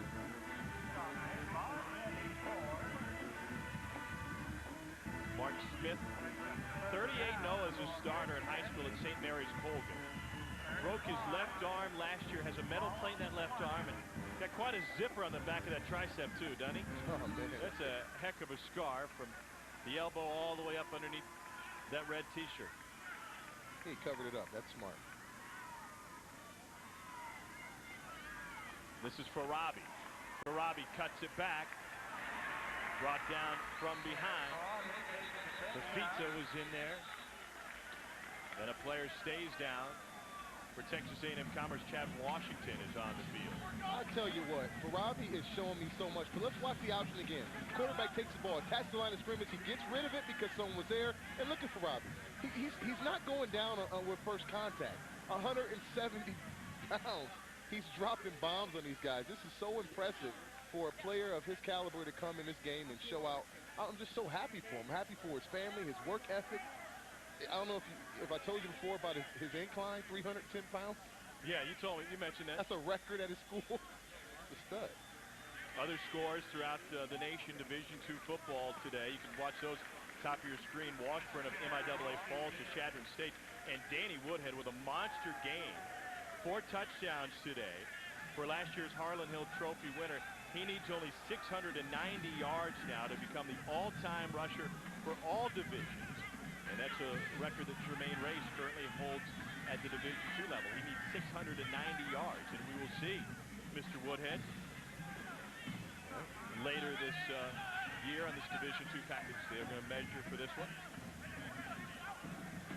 He has a pretty good chance of getting it. Well, I'd say. Well, he's a guy who's been putting up monster numbers for Chadron. They win today with a ranked win against an MIAA team. When you look at early season games in Division II, those interconference games mean a lot because it plays a big role in strength of schedule later on in the year. Now, Pitt State is a team that has gotten off to some struggles. They've been a slow-starting team historically, but have finished strong many of those same years. Last year, a couple of easy wins out of conference, but strength of schedule kept Pitt State from getting in. 2 teams from the MIAA made it into the postseason. This is one of those times where the offensive line that you know you have, the great offensive line has to get this done quick. And they do indeed. Smith following the left side. I think he was running behind big Zach Robinson that time. Robinson move. Jinx, Oklahoma, if you're familiar with Jinx, you know about their great high school program. He actually went to Metro Christian Academy. He was lined up at left tackle that time. That was nice. The pad level, low, driving out hard, legs moving, head inside. That's what you want to see in that little simple wedge. I know it looks like it's not much, but trust me, it's much. There's that big line. Robinson hasn't always been big. He's now at left tackle. Came in at 6'4", 225. Put on 60 pounds. You see A.J. Johnson walking off hurt. Offensive linemen do that to you. They hurt. Farabi hit immediately in the backfield by William Green. Wow. Green showed up instantaneously, didn't he? Yeah, I think somebody might have told him to play on that one. Okay, William just got back there too quick. It was like almost like he knew it was going. I mean, any faster, he would have got the handoff on that. Got inside on Kendall Moltz on that one, 67. But that's just a quick move inside. Robbie did the right thing. Lay down. Kendall Moltz, a guard at a South Barber High School in Kiowa, Kansas. He played 8-man football here in Kansas. Was an all-state performer. They do a little bit of everything when you're out there with only 7 other guys. Yeah, that's grown man football. And you play special teams. Option keeper, Smith, fights through a couple of tackles. We were wondering how Mark Smith was going to react to taking his first hit today. And, well, he looks pretty good after taking a handful of hits so far. and he told us he'd be okay. I said again, he's attacking the line of scrimmage. He's just evaluating the outside man. And he's taking what the defense gives him. You have to be aggressive at the quarterback position on defense to slow down the option. And they're not doing that. And he's showing his toughness. He's banging up inside. He's not afraid to get the tough yard. They're nickel and diming their way down the field. And usually when you nickel and dime, you run out of room and then you score. They end up with a pocket full of change, one of the two. Nickel and dimes that up. The lone receiver is Nelson. Smith will keep it again, and he takes it in. Nickel for another score. And he comes up limping. Smith limping on that right ankle, but he'll take the lead. He might be cramping up. 7-yard scamper for Mark Smith, and Pitt State's back out in front. He said he might be running for too much yards. He might be cramping up a little bit. I said what you saw is, again, running the same option. If it's not broke, don't fix it. He just attacked the line of scrimmage, and no one is making a definitive play and stopping him from running the ball. You cannot let the quarterback kill you, and now he's limping up. You said he could be cramping up for too many yards. I wouldn't doubt it. I wouldn't doubt it. He'll take the cramp for the go-ahead score. It's an easy trade. 13-play drive for Pitt State, and they're up by a touchdown. Took 5 minutes off the clock, and Mark Smith can stretch it out on the sideline. Let his defense go to work here with 12:09 to go from Pittsburgh, Kansas.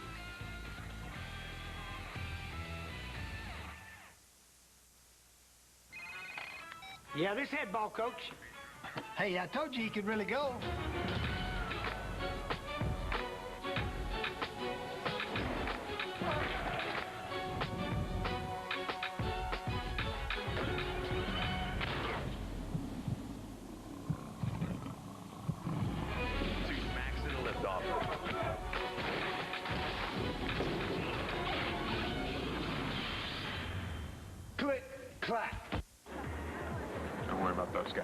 I am just so sick of this. Dude, what do you expect? You went with Geico.com. What, to save some money? It's my life, okay? Just a little loyalty would be nice, that's all. What? Having Geico makes me less of a caveman? Tina's here. We're getting back together. Hey, give us a minute. Geico.com. So easy, a caveman can do it. Mr. Bush, room 619. Mr. Manning, 1818. This is Reggie Bush. Can you send up 10 lobsters, please?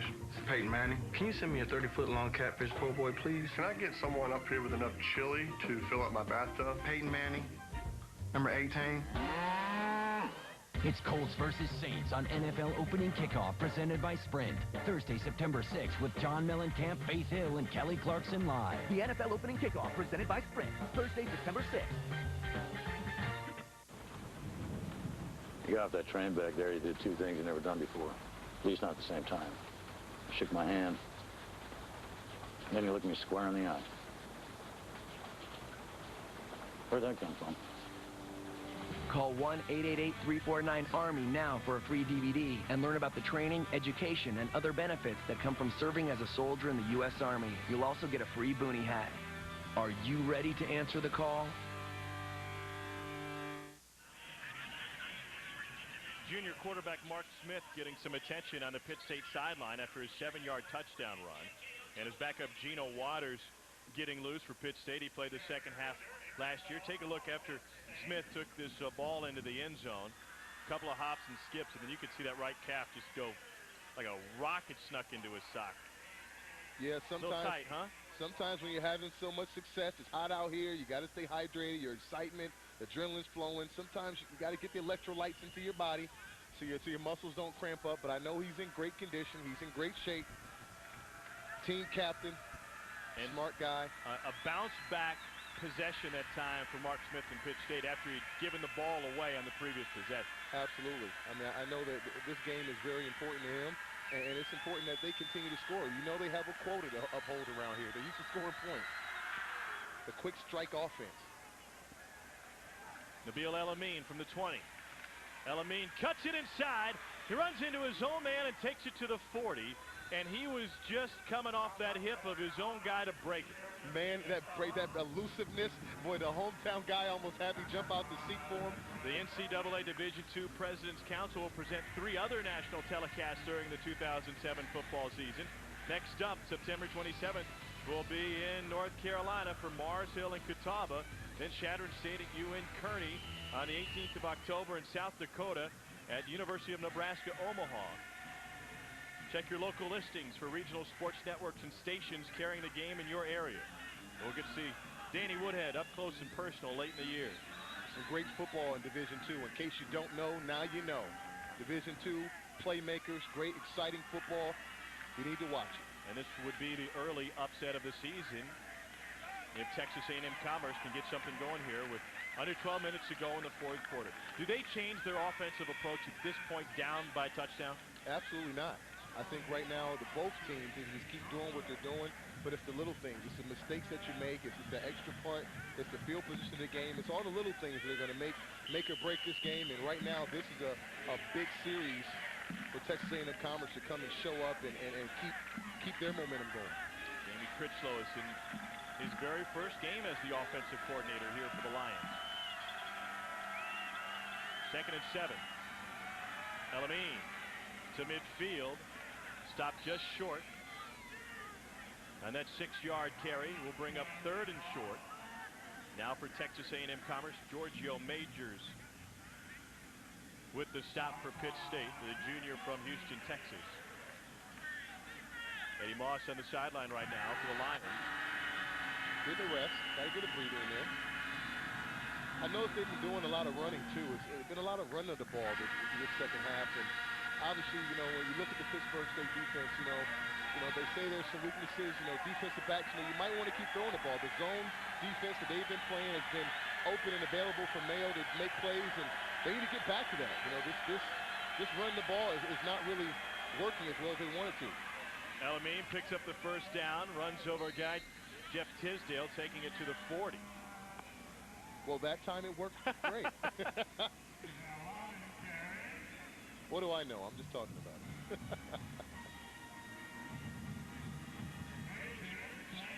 Got jammed up in the middle.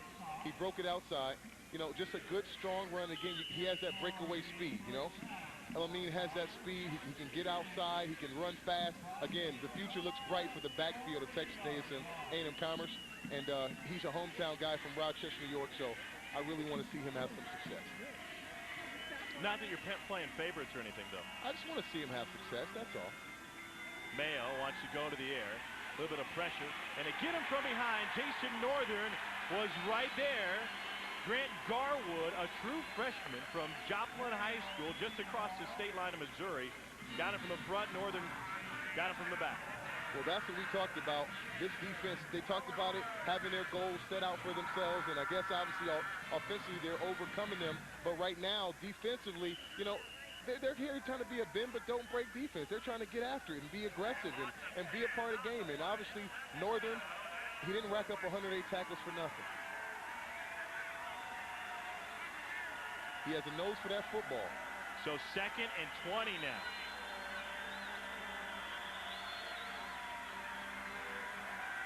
Mayo got rid of it quick. It's complete, but a gain of only a couple to Jamichael Palmer. The clock will continue to run as it turns to 3rd down. You talked about Pitt State and their defensive prowess today and the goals that they've come in with, and very specific goals. You accomplish them, boy, you can win a game.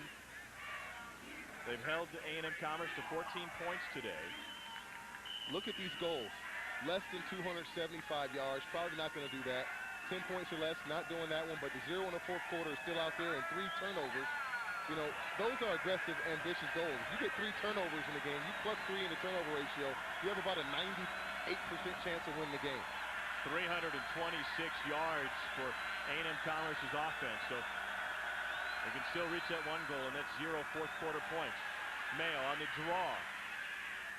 This will bring down 4th and 9. They've already gone for it on 4th twice. 0 for 2, I might add. 0 for 2. 1 penalty backed them up, so they punt it. 3rd time's a charm. 3rd time should be a charm.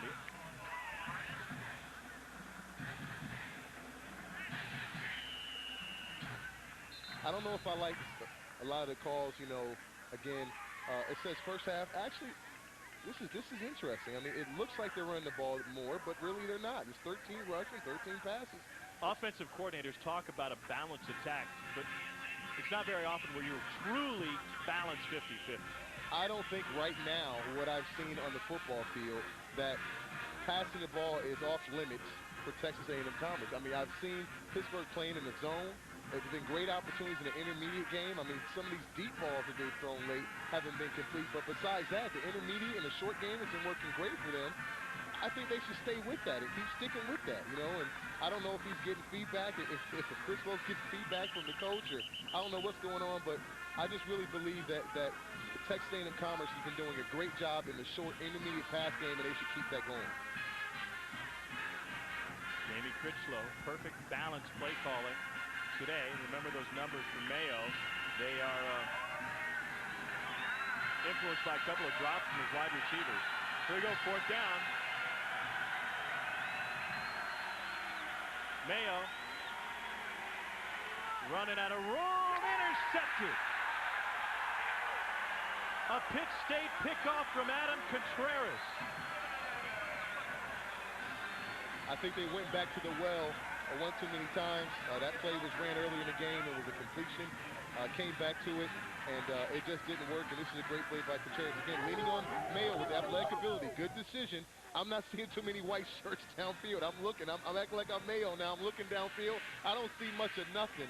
Contreras, great job coming to town. I know he's fired up. Come on, his dad's in town from California.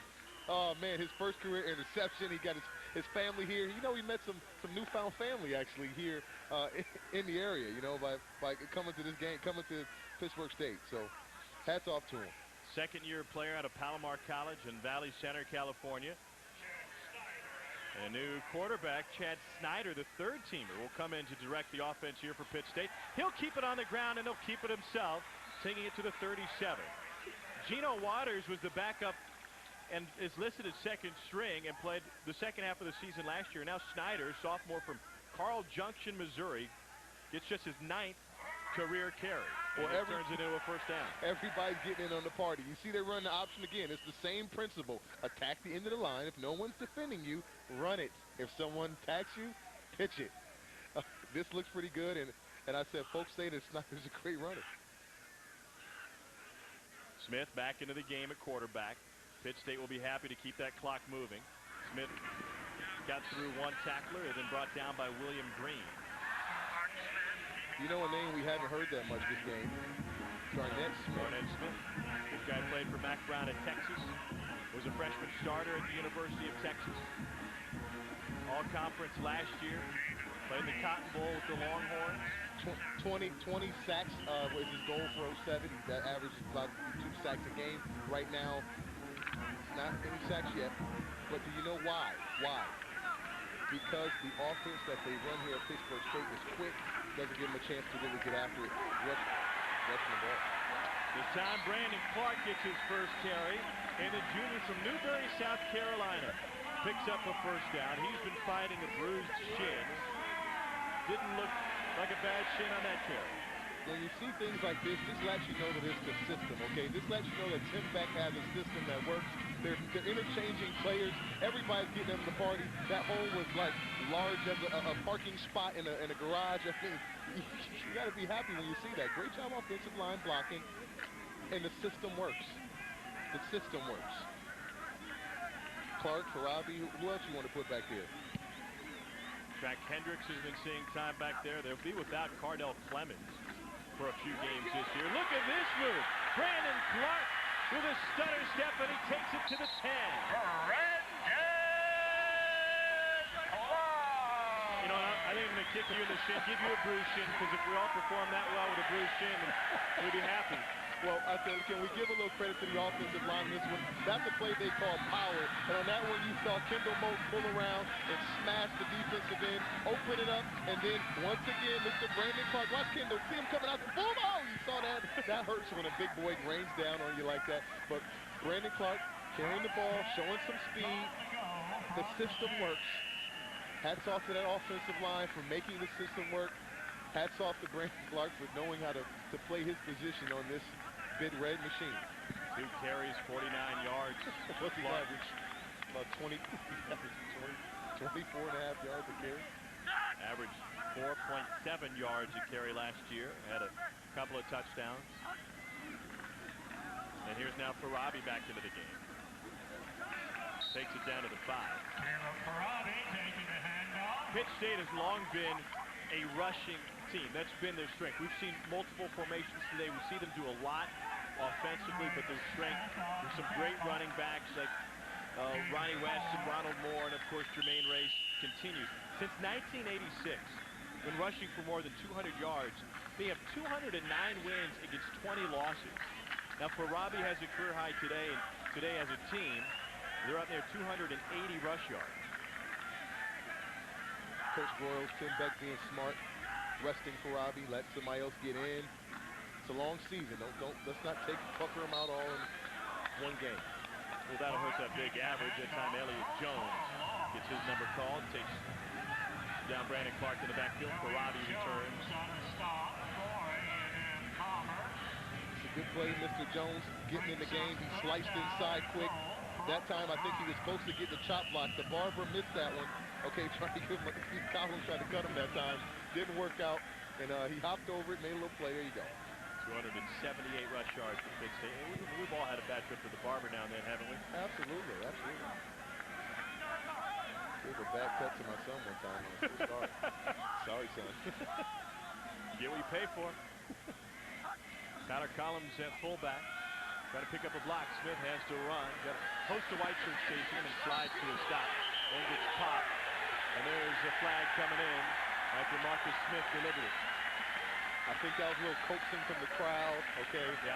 I don't know if it was so blatant that it deserved the penalty, but boy, the crowd sort of coaxed and egged them on, and there's the flag. They want some integrity in the game out here. Well, here's a guy, Marcus Smith, that was recruited to Pitt State.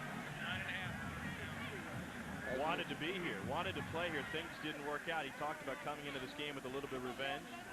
I think if he wouldn't have extended the arms, there wouldn't have been a flag. The contact was, you could almost say the contact was incidental. He was already there. He was already making progress. That's right. The little extra cost him that time. That was a little extra. He extended his arms out. You know, kids watching at home, you don't have to be extra. Let your pads do the talking and save all the extra nonsense. I think on this play, okay, it looks a little bit worse from that angle, to be honest. Yeah. Okay, yeah. Marcus, yeah. Can you get him something to drink? Can you cool him down just a little bit? Side out here, a little flustered.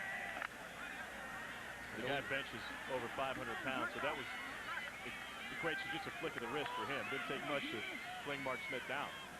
Mark Smith would go for a ride, didn't he? Yeah, I did. best kite impersonation. Here again is Clark.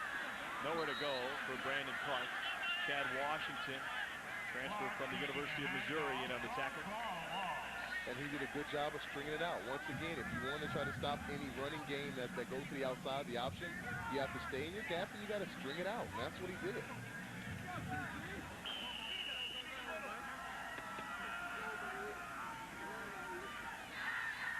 Clock ticking towards 4 minutes left in this season opener. Texas A&M Commerce owns just one win against Pitt State. They came back in 1991 when they snapped the Gorillas' regular season 56-game win streak, and then would lose to Pitt State in the playoffs that year. Smith, another keeper to the corner, and he's in. Touchdown, Pitt State. Fire the cannon again. If it's not broke, don't fix it. The exact same play, the exact same fundamentals. This one play has been destruction for Texas A&M Commerce defense, and it starts out with the fundamental again, and we'll walk through the option again so everyone out there in TV land can know. The quarterback's going to attack the line of scrimmage. If someone stops him, he'll pitch it. If they don't, he's going to keep running. When you see that, it looks so easy, doesn't it? It looks like anybody could do that. You can't. But when you know the fundamentals of the option, it works to perfection. Hats off to Mr. Smith.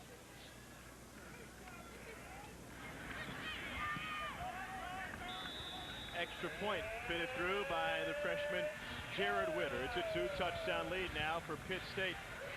And Mark Smith, career-high third rushing touchdown of the afternoon.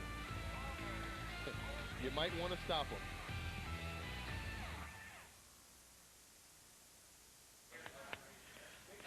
Homer eats Whopper, takes 75. Action. Ow! Ow! Double meat, double cheese, double bacon, double... Next Saturday, it's a Texas showdown on Football Nation. Coming off a successful 2006 season, TCU will look to build upon their winning ways when they take on Baylor. It's all part of a full day of CSTV's Football Nation, starting at 2.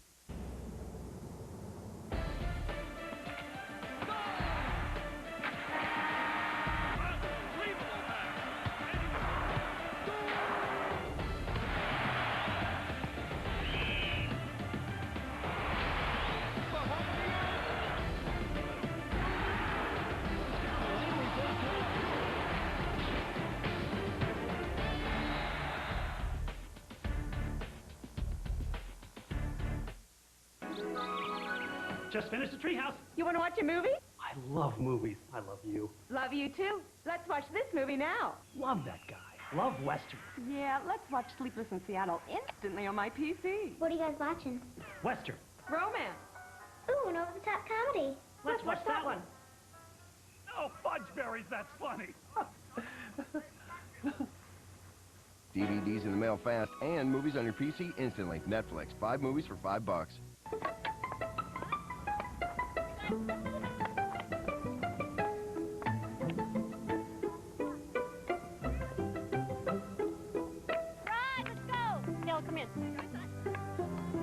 Looks like the med school scouts are out early today. There are over 380,000 NCAA student athletes, and just about all of them will be going pro in something other than sports. Download the guide for college-bound students at ncAAstudent.org. 14 unanswered points for Pitt State, leading 28-14 here in the fourth quarter. Don't miss your opportunity to catch the NCAA Division II football championship game live in person in Florence, Alabama on Saturday, December 15th. For ticket information, call 256-764-4611 or log on to ncaasports.com. Tom Hart, Roland Williams here from Pittsburgh, Kansas, and Carney Smith Stadium, and it has been methodical here in the fourth quarter and here in the second half. Pitt State with 2 scoring drives. The last 2 scoring drives take 9 minutes off the clock total. It has been a grinded-out ground game for the Gorillas. It has taken time off the clock, and it has seemingly taken this game away from the Lions. It seems only yesterday that the game was tied up, and we were talking about the potential of a Texas A&M Commerce upset, and now you just look up and the score is a little bit out of whack. Elamine from the 11. Trying to get something going on special teams to the 33-yard line. It's a great job by Elamine. One thing I will say is that in the kicking game, I've been impressed with everybody being fundamentally sound. Usually there's a fumbled snap or there's something, something that happens bad in the kicking game, and both teams been well-versed on special teams, have been very productive and just very clean. It's been a clean game in special teams. Which you wouldn't expect game one of the season. No, I mean, on any level. You've been in many camps, college and pro. How much time is dedicated to special teams when you're trying to get ready for a game? They dedicate a lot of it in training camp, but usually full speed. It doesn't quite go the way you normally have it, and so it's good to see this game being so clean. Here's Moss. Moss spent a year at the Air Force Preparatory Academy after coming out of Cherry Creek High School. Giorgio Majors in on the tackle for Pittsburgh State. And Majors is having a strong game playing behind Jason Northern, and at that other inside linebacker spot looks like for Rusty Morgan right now. He's seeing a lot of snaps. Yeah, well, I'm thinking about Critchlow right now, first-year offensive coordinator. You got to start throwing the ball. That first down, run the ball, you're down 2 scores. I think this might be the time to let Mayo drop back and show us what he can do throwing the ball. 3 minutes left in this one, down by 2 scores. Chuck Broyles has had his 2 coordinators with him for a long time. Tim Beck, his offensive coordinator on the Pitt State side, joined the team in 1988 as a graduate assistant. Dennis Francione was the head coach on that squad. Chuck Broyles said, yeah, when I first got here, I had a Pontiac station wagon. It seats 11 people, and that's what we took out recruiting. And once we gave him a full-time job, he moved up from the GA. I gave him the keys to the station wagon, said, it's all yours now, buddy. Time to drive the car, and offensively they have today to the tune of 28 points as Mayo takes it to midfield, and nearly to midfield. There you go, and there you go. Jermichael Palmer, getting him going. He's had a good, consistent game. This is what you want to do. They've been playing the zone. It's been available all game long, and I think this is the time to just let it rip a little bit. Let's be aggressive and give yourself a chance to win down 2 scores. Orlando Hernandez, 17-yard reception. Again, Mayo looking for his tight end. Darnevo, freshman from Houston St. Pius X High School. What does Terry Mayo take out of this game? His first game back after a year off and playing JUCO ball.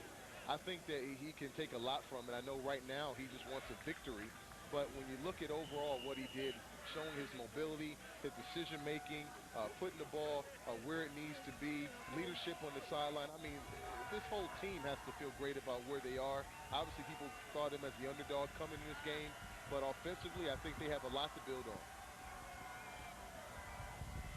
And other teams in the Lone Star Conference can look at this guy, Terry Mayo, and what he's done. Everybody was covered that time. And it is a conference that knows great quarterbacks. Billy Malone at Abilene Christian. Dalton Bell, who has moved on from West Texas A&M. They like to move the ball around the field, and this time Mayo had nowhere to go. And this time, this is, again, decision-making. I think you got to let that ball go. You're outside the pocket. It's not the NFL.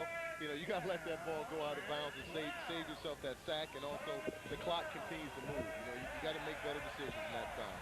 Stop the clock twice, can the Lions. Down 2 scores. High snap.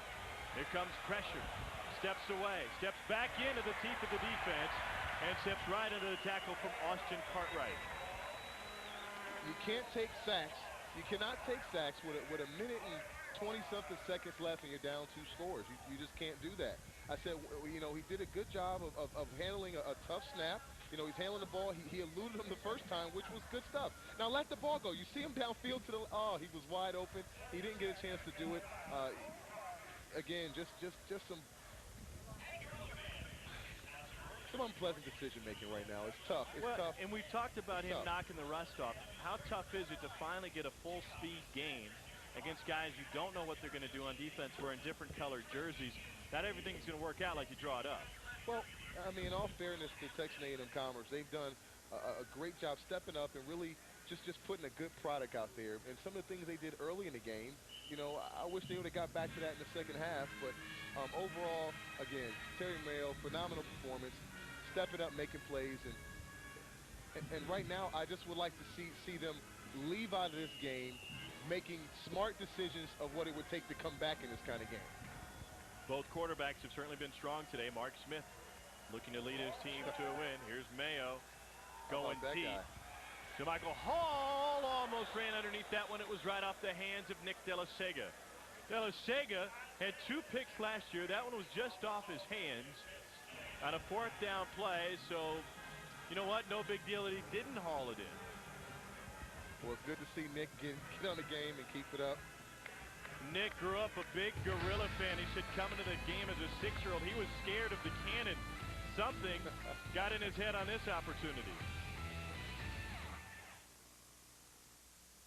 The Lone Star Conference, with 15 member institutions from Texas, Oklahoma, and New Mexico, is a collegiate athletic conference that prides itself in success. Success that has included 67 NCAA national championships as a Division II member since 1982. Success that has enabled student athletes to become champions in sports, in academics, and in life. When you think Lone Star Conference, think success. The Division II student athlete experience emphasizes academic and athletic excellence. From Olympic-style sports festival championships to community-focused partnerships, Division II schools are moving forward with a new attitude.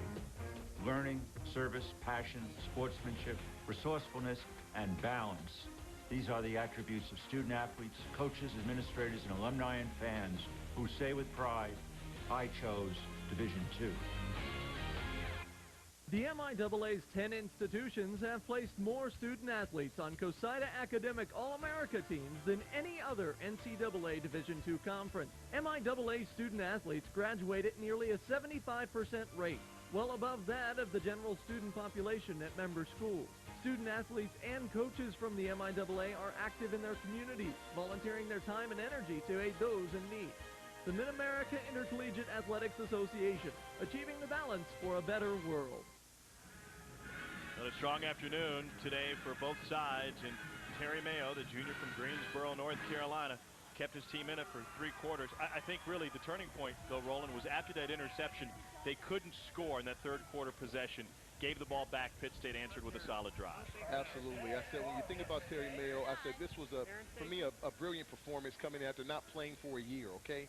He hadn't played for a year, and he came back and really just did a great job of getting the ball involved. He showed us eligibility. He did a lot for me, and I just wish him well for the rest of the season. They have chewed up the clock here in the 2nd half, have the Gorillas, and Gino Waters now into the game. And a jump on the left side as Pitt State gets an opportunity to get some reserves onto the field. Gino from Olathe, Kansas, just outside of Kansas City. It's a couple of hours north of Pittsburgh. Took the helm last year when Mark Smith went down in the 6th game of the season. And Gino had a solid season, hit on 67% of his passes, went 5-1 as a starter. Here's the call. Offside. Defense number 92, contact in the neutral zone, 5-yard penalty. 1st down. That call goes against Luis Lujan. And Gino Waters out of Blue Valley High School back to the huddle. 2 touchdowns, 2 picks against Northwest Missouri State in a game that's annually played at Kansas City's Arrowhead Stadium for Gino Waters last year. Track Hendricks making his debut on the offensive side of the ball with his first carry. He's a junior from Little Richmond, Missouri. And there's Mark Smith on the sideline. What a day for Smith and his backfield mate Caleb Parabi. Very impressive on a national stage to come and show up. A lot of people don't know about Division II football, but both these players are special. You like what he did there? He found his own lineman, gave him a pat on the back. Guys, the camera might be on us. I just want to tell you that you did a great job today. Absolutely. Hats off to the offensive line, too, for being there. You cannot have an offense without a great offensive line. You appreciate the engine in your car, you know, the wiring in your house. You know, all those little things that you'll appreciate what an offensive line does for you, and a good blocking tight end. So Pittsburgh State will come away with the win here today. And we'd be remiss if we didn't mention a couple of families of Pittsburgh State that are no longer with us. Tommy Riggs, the former director of marketing and promotion, was an associate athletic director here, a driving force behind getting this game, passed away this summer, a native of Chautauqua, Kansas. And Sean Kyle, a defensive lineman out of Oklahoma. And they're both looking down, enjoying this Pitt State win today, as the Gorillas get off on the right foot by dispatching a hard-nosed Texas A&M Commerce squad with a 28-14 victory here in Pittsburgh, Kansas. Texas A&M Commerce has nothing to be ashamed of. They came here on national TV and they showed that they're a team to be reckoned with. If you're in the Lone Star Conference, I know that you're taking a different look at them on your schedule. This is not an easy win, and I think that they're going to be doing some great things throughout this entire season. Pitt State's goal was to increase its out-of-conference strength of schedule, and by the looks of what the Lions accomplished today, with a strong showing, they'll do it well throughout conference play. 175 wins for Chuck Broyles, his 133rd at the helm here at Pittsburgh State. We've got more coming your way. 28-14